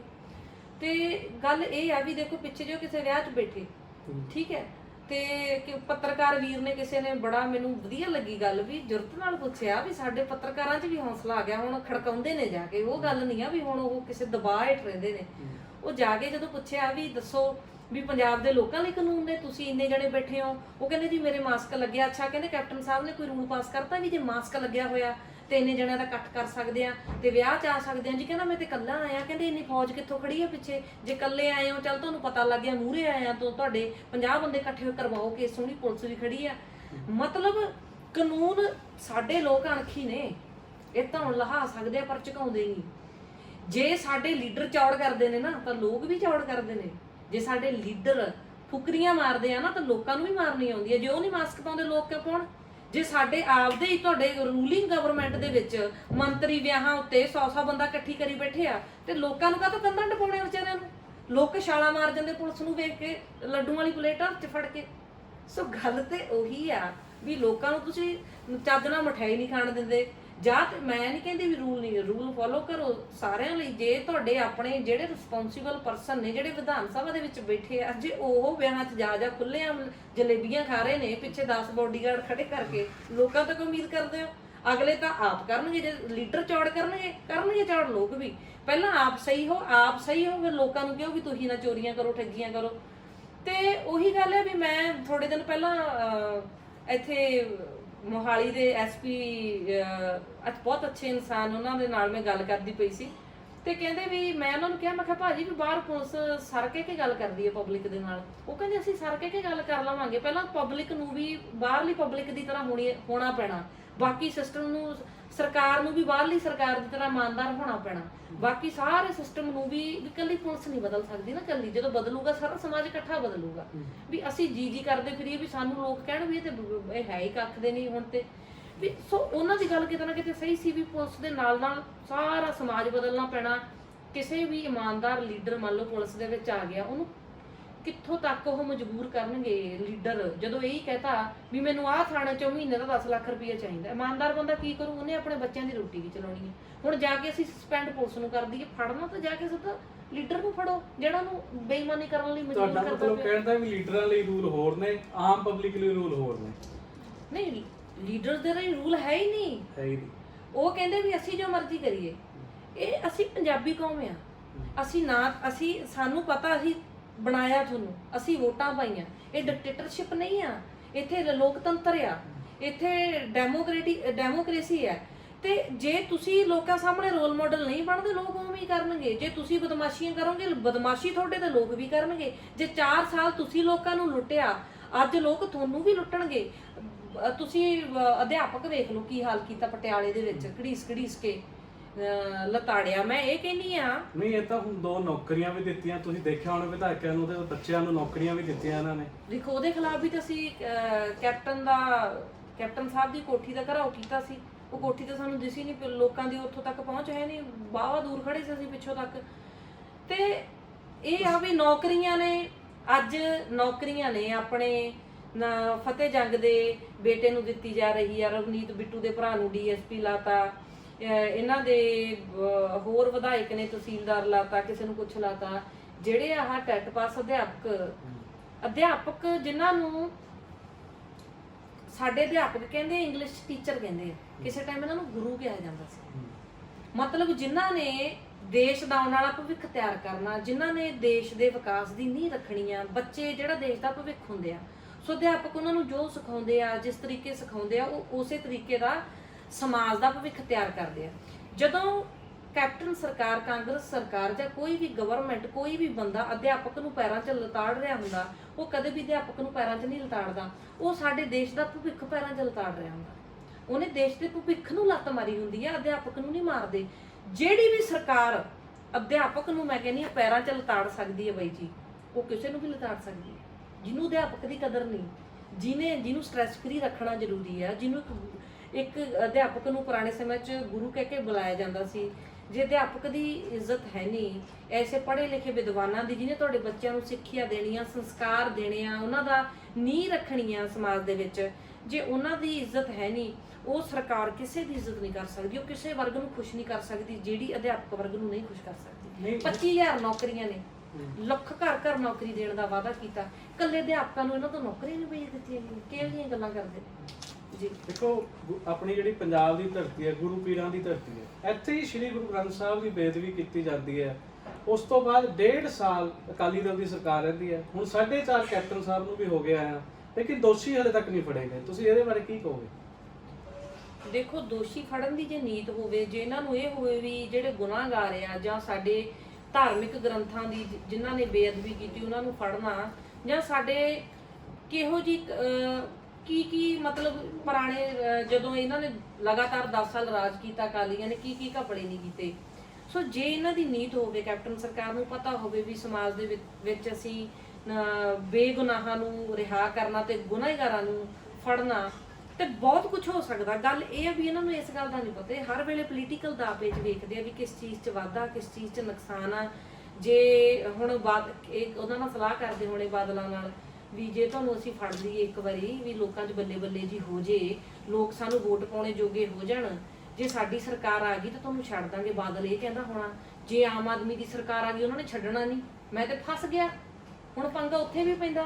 ਸਾਨੂੰ ਉਹਨਾਂ ਨੂੰ ਪਤਾ ਵੀ ਆਮ ਆਦਮੀ ਪਾਰਟੀ ਦੀ ਸਰਕਾਰ ਆਉਣੀ ਆ। ਲੋਕ ਦੋਨੇ ਪਾਰਟੀਆਂ ਤੋਂ ਪੂਰੇ ਅੱਕੇ ਹੋਏ ਨੇ। ਲੋਕ ਨੱਕੋ ਨੱਕ ਭਰੇ ਨੇ ਵੀ ਤੀਜਾ ਬਦਲ ਲਿਆਉਣਾ। ਫਿਰ ਉਹ ਪਲੈਨਿੰਗ ਕਰਦੇ ਹੋਣੇ ਵੀ ਇਹ ਤੇ ਛੱਡਣਾ ਨਹੀਂ ਇਹਨਾਂ ਨੇ ਤਾਂ ਕਿਸੇ ਵੀ ਹਿਸਾਬ ਨਾਲ। ਮੈਂ ਬਿਲਕੁਲ ਸਹੀ ਕਹਿ ਰਹੀ ਹਾਂ ਬਾਦਲ ਸਾਹਿਬ, ਅਸੀਂ ਨਹੀਂ ਛੱਡਣਾ। ਜੇ ਸਾਡੀ ਸਰਕਾਰ ਆਉਂਦੀ ਆ ਆਪਦਾ ਅਸੀਂ ਤਿਆਰ ਰਹਾਂਗੇ। ਅਸੀਂ ਤਾਂ ਪੂਰਾ ਖਿੱਚ ਕੇ ਕੰਮ ਰੱਖਾਂਗੇ। ਕੈਪਟਨ ਸਾਹਿਬ ਤੁਹਾਨੂੰ ਜੇਲ੍ਹ ਅੰਦਰ ਦੇਣਗੇ, ਚੰਗੀ ਗੱਲ ਆ। ਨਹੀਂ ਸਾਡੀ ਸਰਕਾਰ ਆਉਣ ਸਾਰ ਅਸੀਂ ਇਸ ਚੀਜ਼ ਉੱਤੇ ਐਕਸ਼ਨ ਲਵਾਂਗੇ। ਕੈਪਟਨ ਸਾਹਿਬ ਨੇ ਤਾਂ ਗੁਟਕਾ ਸਾਹਿਬ ਲੈ ਕੇ ਵੀ ਸਹੁੰ ਖਾਧੀ ਸੀ। ਉਹਨਾਂ ਨੇ ਵੀ ਕਿਹਾ ਸੀ ਮੈਂ ਦੋਸ਼ੀ ਫੜ ਕੇ ਅੰਦਰ ਕਰੂੰਗਾ, ਲੇਕਿਨ ਹਾਲ ਤੱਕ ਫੜੇ ਹੀ ਨਹੀਂ ਗਏ। ਦੇਖੋ ਜੀ, ਇਹ ਵੱਡੇ ਵੱਡੇ ਸਿਆਸਤਦਾਨ ਨੇ। ਇਹਨਾਂ ਨੇ ਕਦੇ ਵੀ, ਇਹਨਾਂ ਲਈ ਗੁਟਕਾ ਸਾਹਿਬ ਹੈ, ਇਹਨਾਂ ਲਈ ਧਰਮ ਆ, ਇਹਨਾਂ ਦੀ ਲੋਕਾਂ ਦੇ ਜਜ਼ਬਾਤ ਨੇ, ਇਹਨਾਂ ਦੀ ਲੋਕਾਂ ਦੀ ਸੇਵਾ ਮਜ਼ਾਕ ਹੈ। ਇਹਨਾਂ ਦੀ ਸਭ ਤੋਂ ਵੱਡੀ ਚੀਜ਼ ਹੈ ਕਿ ਸਿਆਸਤ, ਕੁਰਸੀ, ਰਾਜਾ ਸਾਹਿਬ ਦਾ ਤਗਮਾ, ਮੁੱਖ ਮੰਤਰੀ ਦਾ ਤਗਮਾ, ਮਿਨਿਸਟਰਸ ਦਾ ਤਗਮਾ, ਐਮਐਲਏ। ਇਹਨਾਂ ਨੂੰ ਇਹ ਲੱਗਦਾ ਇਹੀ ਦੁਨੀਆ। ਇਹਨਾਂ ਨੂੰ ਇਹ ਨਹੀਂ ਪਤਾ ਵੀ ਇਹ ਤਾਂ ਬਣਦੇ ਹੋ, ਲੋਕਾਂ ਦੇ ਸੇਵਾਦਾਰ ਬਣਦੇ ਹੋ, ਲੋਕਾਂ ਦੀ ਮਦਦ ਕਰਨੀ ਹੈ, ਲੋਕਾਂ ਦੇ ਜਿਹੜੇ ਸਮਾਜ ਦੇ ਵਿੱਚ ਗੰਦ ਪਾ ਰਹੇ ਹੋ ਗੰਦਗੀ ਦੂਰ ਕਰਨੀ। ਇਹਨਾਂ ਨੂੰ ਕੁਝ ਨਹੀਂ ਪਤਾ ਇਹਨਾਂ ਗੱਲਾਂ ਦਾ। ਇਹ ਬਹੁਤ ਗੁੱਜੇ। ਕਈ ਕਹਿਣਗੇ ਫਲਾਣਾ ਵੱਡਾ ਬਾਦਲ ਬੜਾ ਵੱਡਾ ਸਿਆਸਤ। ਕਾਹਦਾ ਸਿਆਸਤਦਾਨ ਜਿਹਨੇ ਲੋਕਾਂ ਦੇ ਕੋਈ ਸੁਧਾਰ ਹੀ ਨਹੀਂ ਕੀਤਾ, ਵਿਕਾਸ ਹੀ ਨਹੀਂ ਕੀਤਾ, ਜਿਹਦੇ ਕੋਲ ਵਿਜ਼ਨ ਹੀ ਹੈ ਨਹੀਂ, ਜਿਹਨੇ ਪੰਜਾਬ ਨੂੰ ਨੰਬਰ 1 ਸਟੇਟ ਹੀ ਨਹੀਂ ਬਣਾਇਆ ਇੰਡੀਆ ਦਾ। ਪੰਜਾਬੀ ਜਿਹੜੇ ਕੈਨੇਡਾ 'ਚ ਜਾ ਕੇ ਨੰਬਰ 1 ਬਣੇ ਬੈਠੇ ਸੀ, ਆਪਣੀ ਧਰਤੀ ਉੱਤੇ ਨੰਬਰ 1 ਕਿਉਂ ਨਹੀਂ ਹੈਗੇ? ਸੋ ਇਹਨਾਂ ਦੀ ਜਿਹੜੀ ਤਾਰੀਫ ਕਰਦੇ ਮੈਨੂੰ ਹਾਸਾ ਆਉਂਦਾ। ਉਹ ਪਤਾ ਕਿਸ ਚੀਜ਼ ਦੀ ਤਾਰੀਫ ਕਰਦੇ ਹੁੰਦੇ ਆ? ਵੀ ਉਹਨਾਂ ਨੂੰ ਦਾ ਪੇਚ ਪਤਾ ਸੀ, ਉਹ ਲੋਕਾਂ ਨਾਲ ਜਾ ਕੇ ਮਿਲਦੇ ਸੀ। ਅਸੀਂ ਕੀ ਲੈਣਾ ਮਿਲ ਕੇ? ਸਾਡੇ ਘਰੇ ਤੁਸੀਂ ਸਿੱਖਿਆ ਪੈਦਾ ਕਰੋ ਬੱਚਿਆਂ ਲਈ, ਸਾਡੇ ਘਰੇ ਰੁਜ਼ਗਾਰ ਪੈਦਾ ਕਰੋ, ਸਾਡੇ ਪੰਜਾਬ ਨੂੰ ਸੋਹਣਾ ਬਣਾਓ, ਸਾਡੇ ਪੰਜਾਬ ਨੂੰ ਖੇਡਾਂ 'ਚ ਨੰਬਰ 1 ਬਣਾਓ, ਸਾਡੇ ਪੰਜਾਬ ਨੂੰ ਖੇਤੀਬਾੜੀ 'ਚ ਨੰਬਰ ਬਣਾਓ, ਸਾਡੇ ਪੰਜਾਬ ਦੇ ਵਿੱਚ ਡੇਅਰੀ ਸਿਸਟਮ ਐਡਾ ਵੱਡਾ, ਡੇਅਰੀ ਸਿਸਟਮ ਦੇ ਵਿੱਚ ਨੰਬਰ 1 ਬਣਾਓ, ਕੋਆਪਰੇਟਿਵ ਸਿਸਟਮ ਲੈ ਕੇ ਆਓ। ਗਵਰਨਮੈਂਟ ਕਾਰਪੋਰੇਸ਼ਨ ਹੋਣਾ ਚਾਹੀਦਾ, ਨਾ ਕਿ ਬਾਹਰਲੇ ਕਾਰਪੋਰੇਟ ਘਰਾਣੇ ਸਾਡੇ ਤੇ ਆ ਕੇ ਰਾਜ ਕਰਨ। ਕੋਈ ਵਿਜ਼ਨ ਤੁਸੀਂ ਸਾਰੇ ਲੀਡਰਾਂ ਨਾਲ ਐ ਕਰੋ, ਜਾ ਕੇ ਮੀਟਿੰਗਸ ਕਰੋ, ਸਾਰਿਆਂ ਨੂੰ ਪੁੱਛੋ ਵਿਜ਼ਨ ਕੀ ਹੈ, ਪਲਾਨ ਕੀ ਹੈ। ਮੈਂ ਪਿੱਛੇ ਜਿਹੜੀ ਮੇਰੀ ਇੰਟਰਵਿਊ ਹੋਈ ਸੀ ਉਹਦੇ 'ਚ ਮੈਂ ਆਪਣਾ ਵਿਜ਼ਨ ਦਿੱਤਾ ਸੀ ਪੂਰਾ ਕੋਆਪਰੇਟਿਵ ਸੁਸਾਇਟੀ ਦਾ, ਕੋਆਪਰੇਟਿਵ ਸਿਸਟਮ ਦਾ, ਗਵਰਨਮੈਂਟ ਦੇ ਵਿੱਚ। ਕਿਸੇ ਕੋਲ ਕੋਈ ਵਿਜ਼ਨ ਨਹੀਂ ਹੋਣਾ। ਵਿਜ਼ਨ ਪੁੱਛੋ। ਗੱਲਾਂ ਅਸੀਂ ਉਸ ਤਰੀਕੇ ਦੇ ਇਮਾਨਦਾਰ ਬੰਦੇ ਤੋਂ ਕੀ ਲੈਣਾ ਜਿਹੜਾ 100 ਨੂੰ 100 ਹੀ ਰੱਖੇ 5 ਸਾਲਾਂ ਦੇ ਵਿੱਚ, 100 ਨੂੰ ਜਿਹੜਾ ਲੋਕਾਂ ਨੂੰ 500 ਬਣਾਵੇ, ਜਿਹਦੇ ਕੋਲ ਬਿਜ਼ਨਸ ਮਾਡਲ ਆ, ਲੋਕਾਂ ਦੇ ਪੈਸੇ ਦਾ ਬਿਜ਼ਨਸ ਕਰਨਾ ਆਉਣਾ ਚਾਹੀਦਾ ਤੇ ਲੋਕਾਂ ਨੂੰ ਵੱਧ ਪੈਸੇ ਮੋੜਨੇ ਆ। ਸਾਂਭਣ ਵਾਸਤੇ ਬੈਂਕ ਥੋੜੀ ਆ ਸਰਕਾਰ ਵੀ ਖਜ਼ਾਨਾ ਭਰ ਕੇ ਅੱਧਾ ਖਾਈ ਜਾਵੇ ਅੱਧਾ ਦੇਈ ਜਾਵੇ। ਇਹ ਤੇ ਪੂਰਾ ਵੀ ਨਹੀਂ ਮੋੜਦੇ, ਲੁੱਟ ਲੈਂਦੇ ਆ। ਸੋ ਤੁਸੀਂ ਸਾਰੇ ਇੱਕ ਕੈਂਪੇਨ ਚਲਾਓ, ਸਾਰੇ ਲੀਡਰਸ ਕੋਲ ਜਾਓ, ਉਹਨਾਂ ਨੂੰ ਪੁੱਛੋ ਤੁਹਾਡਾ ਵਿਜ਼ਨ ਕੀ ਹੈ। ਜਦੋਂ ਕੋਈ ਵੀ ਬੰਦਾ ਆਪਣੀ ਕੰਪਨੀ ਦਾ CEO ਲਾਉਂਦਾ ਜਾਂ ਮੈਨੇਜਰ ਲਾਉਂਦਾ, ਉਹਨੂੰ ਪੁੱਛਦਾ ਵੀ ਮੇਰਾ ਕੰਮ ਵਧਾਊਂਗਾ ਕਿਵੇਂ? ਲੋਕ ਟੈਕਸ ਦੇ ਰਹੇ ਆ, ਉਹ ਲੋਕ ਪੁੱਛਣ ਸਾਰੇ ਲੀਡਰਾਂ ਤੋਂ, ਸਾਰੇ ਮੰਤਰੀਆਂ ਤੋਂ ਇਹ ਚੀਜ਼ ਪੁੱਛੋ ਵੀ ਕੀ ਵਿਜ਼ਨ ਆ, ਪਲਾਨ ਕੀ ਆ ਪੰਜਾਬ ਨੂੰ ਅੱਗੇ ਲਿਜਾਣ ਲਈ। ਖੇਤੀਬਾੜੀ ਦੇ ਵਿੱਚ ਤੁਹਾਡੇ ਕੋਲ ਕੀ ਪਲਾਨ ਆ, ਡੇਅਰੀ ਸਿਸਟਮ 'ਚ ਕੀ ਪਲਾਨ ਆ, ਪਸ਼ੂ ਪਾਲਣ ਦੇ ਵਿੱਚ ਕੀ ਪਲਾਨ ਆ, ਤੁਸੀਂ ਸਾਨੂੰ ਜਿਹੜੇ ਬੇਰੁਜ਼ਗਾਰ ਆ ਰੁਜ਼ਗਾਰ ਕਿਵੇਂ ਦੋਗੇ, ਜੇ ਤੁਸੀਂ ਮਾਫੀਏ ਬੰਦ ਕਰਨੇ ਉਹਦੇ ਲਈ ਕੀ ਪਲਾਨ ਆ। ਇਹ ਜਦੋਂ ਵਿਜ਼ਨ ਪੁੱਛਿਆ ਜਾਊਗਾ ਉਦੋਂ ਉਹਨਾਂ ਕੋਲ ਜਵਾਬ ਨਹੀਂ ਹੁੰਦਾ। ਜਿਹੜੇ ਕਈ ਇਮਾਨਦਾਰ ਉਹਨਾਂ ਕੋਲ ਵਿਜ਼ਨ ਹੈ ਨਹੀਂ, ਜ਼ਿਆਦਾਤਰ ਤਾਂ ਇਮਾਨਦਾਰ ਹੈ ਹੀ ਨਹੀਂ। ਜਿਹੜੇ ਅੱਜ ਕੱਲ੍ਹ ਦੇਖਿਆ ਤੁਸੀਂ ਬੱਚੇ ਸਾਰੇ ਕੈਨੇਡਾ, ਨਿਊਜ਼ੀਲੈਂਡ, ਆਸਟ੍ਰੇਲੀਆ ਜਾ ਰਹੇ ਆ, ਕੀ ਇੱਥੇ ਪੰਜਾਬ ਦੇ ਵਿੱਚ ਆਪਣੇ ਐਜੂਕੇਸ਼ਨ ਨਹੀਂ ਜਾਂ ਅੱਗੇ ਉਹਨਾਂ ਨੂੰ ਕੋਈ ਸਕੋਪ ਨਹੀਂ ਦੇਦਾ, ਕਿਉਂ ਜਾ ਰਹੇ ਨੇ? ਜਦੋਂ ਮੌਜੂਦਾ ਸਰਕਾਰ ਨੇ ਜਿਹੜੀਆਂ ਵੱਡੀਆਂ ਵੱਡੀਆਂ ਪੋਸਟਾਂ ਨੇ ਉਹ ਆਪਣੇ ਮੰਤਰੀਆਂ ਦੇ ਬੱਚਿਆਂ ਨੂੰ, ਆਪਣੇ MLAs ਦੇ ਬੱਚਿਆਂ ਨੂੰ ਦੇਣੀਆਂ ਨੇ, ਤਾਂ ਉਹ ਡਿਸਕਰੇਜ ਹੀ ਹੋਣਗੇ। ਉਹਨਾਂ ਨੇ ਬਾਹਰ ਹੀ ਜਾਣਾ, ਰੁਜ਼ਗਾਰ ਪੈਦਾ ਨਹੀਂ ਕਰ ਰਹੇ, ਨਸ਼ੇ ਦੇ ਸੌਦਾਗਰਾਂ ਨੂੰ ਕਿਸੇ ਨੇ ਫੜਿਆ ਨਹੀਂ, ਪੰਜਾਬ ਰੱਬ ਆਸਰੇ ਛੱਡਤਾ, ਵੈਕਸੀਨੇਸ਼ਨ ਮੁੱਲ ਵੇਚ ਰਿਹਾ, ਲੋਕਾਂ ਦੀ ਮੌਤ ਦਾ ਇਹ ਸਰਕਾਰ ਵਪਾਰ ਕਰਦੀ ਪਈ ਆ। ਜੇ ਕੋਈ ਮਾੜੇ ਸਿਸਟਮ ਦੇ ਖਿਲਾਫ ਆਵਾਜ਼ ਚੱਕਦਾ ਉਹ ਤੇ ਪਰਚਾ, ਜਿਵੇਂ ਮੇਰੇ ਤੇ ਪਰਸੋਂ ਪਰਚਾ ਕੀਤਾ ਇਹਨਾਂ ਨੇ, FIR ਕੀਤੀ ਆ। ਤੇ ਅਸੀਂ ਤੇ ਇਹਨਾਂ ਪਰਚਿਆਂ ਤੋਂ ਡਰਦੇ ਨਹੀਂ, ਨਾ ਸਾਡੇ ਪੰਜਾਬ ਦੇ ਨੌਜਵਾਨ ਡਰਦੇ ਨੇ। ਸਾਡਾ ਵਿਰਸਾ ਬਹੁਤ ਵੱਡਾ ਸੀ, ਵੱਡੀਆਂ ਵੱਡੀਆਂ ਕੁਰਬਾਨੀਆਂ ਸਾਡੇ ਵਡੇਰਿਆਂ ਦੀਆਂ ਜਾਣਦੇ ਆ, ਤੇ ਅਸੀਂ ਵੀ ਹੌਸਲਾ ਰੱਖਦੇ ਆ ਵੀ ਅਸੀਂ ਉਹਨਾਂ ਦੇ ਬਰੋਬਰ ਕਿਤੇ ਨਾ ਕਿਤੇ ਅਸੀਂ ਵੀ ਕੁਝ ਕਰਕੇ ਵਿਖਾਈਏ। ਤੇ ਛੋਟੀਆਂ ਛੋਟੀਆਂ ਗੱਲਾਂ ਤੋਂ ਜੇ ਕਹਿੰਦੇ ਹੁਣ ਇਹ ਡਰ ਜਾਣਗੇ ਜਾਂ ਉੱਥੋਂ ਥਾਣਿਆਂ 'ਚ ਲੈ ਜਾਣਗੇ, ਤੇ ਸਾਨੂੰ ਇਹਨਾਂ ਗੱਲਾਂ ਦਾ ਡਰ ਨਹੀਂ ਆ। ਤੇ ਮੈਂ ਉਹੀ ਗੱਲ ਕਹਿੰਦੀ ਆ, ਪੁਲਿਸ ਨੂੰ ਵੀ ਕਹਿੰਦੀ ਆ ਵੀ ਟਾਈਮ ਰਹਿੰਦੇ ਆਜ਼ਾਦ ਹੋ ਜਾਓ, ਆਪਣੀ ਇਹਨਾਂ ਲੀਡਰਾਂ ਦੇ MLAs ਦੇ ਸੁਣਨਾ ਬੰਦ ਕਰੋ, ਤੇ ਮੁੜ ਕੇ ਰੱਬ ਨੂੰ ਜਵਾਬ ਦੇਣਾ, ਮੁੜ ਕੇ ਆਪਣੀ ਜ਼ਮੀਰ ਨੂੰ ਵੀ ਜਵਾਬ ਦੇਣਾ ਹੋਣਾ। ਕਿਸੇ ਬੇਗੁਨਾਹਾਂ ਨੂੰ ਫੜ ਕੇ, ਕਈ ਵਾਰ ਇਹੋ ਜਿਹੇ ਵੀ ਕੇਸ ਸੁਣਿਆ ਵੀ ਜੇ ਕੋਈ ਬੰਦਾ ਨਹੀਂ ਮੰਨਦਾ ਉਹ ਤੇ ਝੂਠੇ ਨਸ਼ੇ ਦੇ ਪਰਚੇ ਕਰ ਦੋ, ਵੀ ਤੂੰ ਸਾਡੀ ਗੱਲ ਨਹੀਂ ਮੰਨਦਾ, ਤੇਰੇ ਤੇ ਪਰਚੇ। ਸੋ ਇਸ ਤਰੀਕੇ ਦੇ ਜਿਹੜੇ ਇਹ ਕੰਮ ਕਰਦੇ ਨੇ, ਇਹਨਾਂ ਨੂੰ ਵੀ ਬੰਦ ਕਰਾਉਣ ਦੇ ਲਈ ਕੋਈ ਨਾ ਕੋਈ, ਪਰ ਇਹ ਸਰਕਾਰਾਂ ਕਰਨਗੀਆਂ ਨਹੀਂ ਪੰਗਾ, ਕਿਹਨੂੰ ਕਹੀਏ? ਆਪਦੀ ਸਰਕਾਰ ਆਊਗੀ ਤਾਂ ਕਰਾਂਗੇ। 6-7 ਮਹੀਨੇ ਆ, ਸਾਨੂੰ ਤਾਂ ਬੇਸਬਰੀ ਨਾਲ ਉਮੀਦ ਆ। ਸਾਨੂੰ ਸਰਕਾਰ ਬਣਾਉਣ ਦਾ ਚਾਹ ਤਾਂ ਕਿ ਅਸੀਂ ਉਹ ਚੀਜ਼ਾਂ ਕਰਕੇ ਵਿਖਾਉਣੀਆਂ ਜਿਹੜੀਆਂ ਅਜੇ ਤੱਕ ਕਿਸੇ ਨੇ ਕੀਤੀਆਂ ਨਹੀਂ, ਤੇ ਲੋਕਾਂ ਦੀ ਜ਼ਿੰਦਗੀ ਸੌਖੀ ਕਰਨੀ। ਤੁਸੀਂ ਕਿੱਥੋਂ ਚੋਣ ਲੜ ਰਹੇ ਹੋ? ਚੋਣ ਦਾ ਦੇਖੋ ਜਲਦੀ ਉਸ ਚੀਜ਼ ਦਾ ਅਨਾਉਂਸ ਕਰ ਦਵਾਂਗੇ, ਹਲੇ ਤੱਕ ਕਿਸੇ ਇਸ ਚੀਜ਼ ਦੀ ਅਨਾਉਂਸਮੈਂਟ ਕੀਤੀ ਨਹੀਂ। ਪਾਰਟੀ ਨੂੰ ਜਿੱਥੋਂ ਵੀ, ਪਾਰਟੀ ਦੀ ਮਰਜ਼ੀ ਹੈ, ਜਿੱਥੋਂ ਕਹਿਣਗੇ ਉੱਥੋਂ ਮੈਂ ਤੇ ਹਾਂ ਕਰ ਦੇਣੀ ਹੈ, ਮੈਨੂੰ ਕੋਈ ਪ੍ਰੋਬਲਮ ਨਹੀਂ ਹੈ। ਮੇਰੀ ਆਪਣੀ ਕੋਈ ਇੱਛਾ ਨਹੀਂ, ਮੈਂ ਤੇ ਪਹਿਲਾਂ ਕਿਹਾ ਸੀ ਮੈਂ ਨਹੀਂ ਲੜਨਾ। ਫਿਰ ਮੈਨੂੰ ਇਹ ਗੱਲ ਸਮਝਾਈ ਗਈ ਵੀ ਇਹਨਾਂ ਦੇ ਨਾਲ ਜੇ ਬਰੋਬਰ ਬੈਠੋਗੇ ਵਿਧਾਨ ਸਭਾ ਦੇ ਵਿੱਚ ਜਾ ਕੇ, ਜੇ ਤੁਸੀਂ ਇਹ ਸੋਚ ਲਓਗੇ ਇਸ ਤਰੀਕੇ ਸੇਵਾ ਨਹੀਂ ਹੁੰਦੀ, ਪਾਵਰ ਦੇ ਵਿੱਚ ਆ ਕੇ ਹੀ ਇਹਨਾਂ ਦੇ ਬਰੋਬਰ ਮੱਥਾ ਲਾ ਕੇ ਫਿਰ ਹੀ ਜੇ ਤੁਸੀਂ ਲੋਕ ਅੱਗੇ ਜਾਓਗੇ ਤਾਂ ਲੋਕਾਂ ਨੂੰ ਕੋਈ ਸਹੂਲਤਾਂ ਦੇ ਸਕਦੇ ਆ, ਸਮਾਜ ਨੂੰ ਬਦਲ ਸਕਦੇ ਆ, ਕੋਈ ਆਪਣੀ ਵਿਜ਼ਨ ਨੂੰ ਲਾਗੂ ਕਰ ਸਕਦੇ ਆ। ਸੋ ਬਿਲਕੁਲ ਸਹੀ ਗੱਲ ਆ, ਤੇ ਬਹੁਤ ਜਲਦੀ ਇਸ ਚੀਜ਼ ਦਾ। ਨਹੀਂ, ਤੁਸੀਂ ਦੱਸਿਆ ਵੀ ਅਕਾਲੀ ਦਲ ਵੀ ਨਾਕਾਮ ਹੈ, ਸਾਰੀ ਕਾਂਗਰਸ ਜਿਹੜੀ ਪਾਰਟੀ ਹੈ ਉਹ ਵੀ ਨੌਕਰੀਆਂ ਦੇਣ 'ਚ ਆ, ਕਿ ਸਾਰੇ ਸਿਸਟਮ 'ਚ ਖਰਾਬ ਚੱਲ ਰਿਹਾ। ਅਸੀਂ ਦੇਖ ਰਹੇ ਹਾਂ 6 ਮਹੀਨੇ ਤੋਂ ਵੱਧ ਸਮਾਂ ਹੋ ਗਿਆ, ਸਾਡੇ ਕਿਸਾਨ ਵੀ ਦਿੱਲੀ ਬਾਰਡਰਾਂ ਤੇ ਬੈਠੇ ਨੇ, ਉੱਥੇ ਬੀਜੇਪੀ ਦੀ ਸੈਂਟਰ ਕੇਂਦਰ ਸਰਕਾਰ ਹੈ, ਉਹ ਵੀ ਬਿੱਲ ਵਾਪਸ ਨਹੀਂ ਲੈ ਰਹੇ। ਉਹ ਕਹਿੰਦੇ ਨੇ ਬਿੱਲ ਬਹੁਤ ਵਧੀਆ ਨੇ, ਉਹ ਕਿਸਾਨਾਂ ਨੂੰ ਸਮਝਾ ਰਹੇ ਨੇ, ਜਦ ਕਿ ਕਿਸਾਨ ਕਹਿੰਦੇ ਸਾਨੂੰ ਬਿੱਲ ਨਹੀਂ ਚਾਹੁੰਦੇ। ਤੁਸੀਂ ਇਹਦੇ ਬਾਰੇ ਕੀ ਕਹੋਗੇ? ਦੇਖੋ, ਜੇ ਇੰਨੀ ਦੇਰ ਦੇ ਉੱਥੇ ਸਾਡੇ ਕਿਸਾਨ ਬੈਠੇ ਨੇ, ਪਹਿਲੀ ਗੱਲ ਤੇ ਇਹ ਆ ਵੀ ਬਿਲਕੁਲ ਇਹ ਕਾਨੂੰਨ ਸਾਰੇ ਗਲਤ ਨੇ, ਕਿ ਸਭ ਤੋਂ ਗੰਦਾ ਕਾਨੂੰਨ ਆ ਜਿਹੜਾ ਇਹਦੇ ਵਿੱਚ ਕੋਈ ਵੀ ਆਪਣੇ ਪੈਨ ਕਾਰਡ ਦੇ ਉੱਤੇ ਜਾ ਕੇ ਜਿੰਨੀ ਮਰਜ਼ੀ ਚੱਕ ਲਵੇ, ਜਮਾਖੋਰੀ ਪੈਦਾ ਕਰਨ ਦਾ।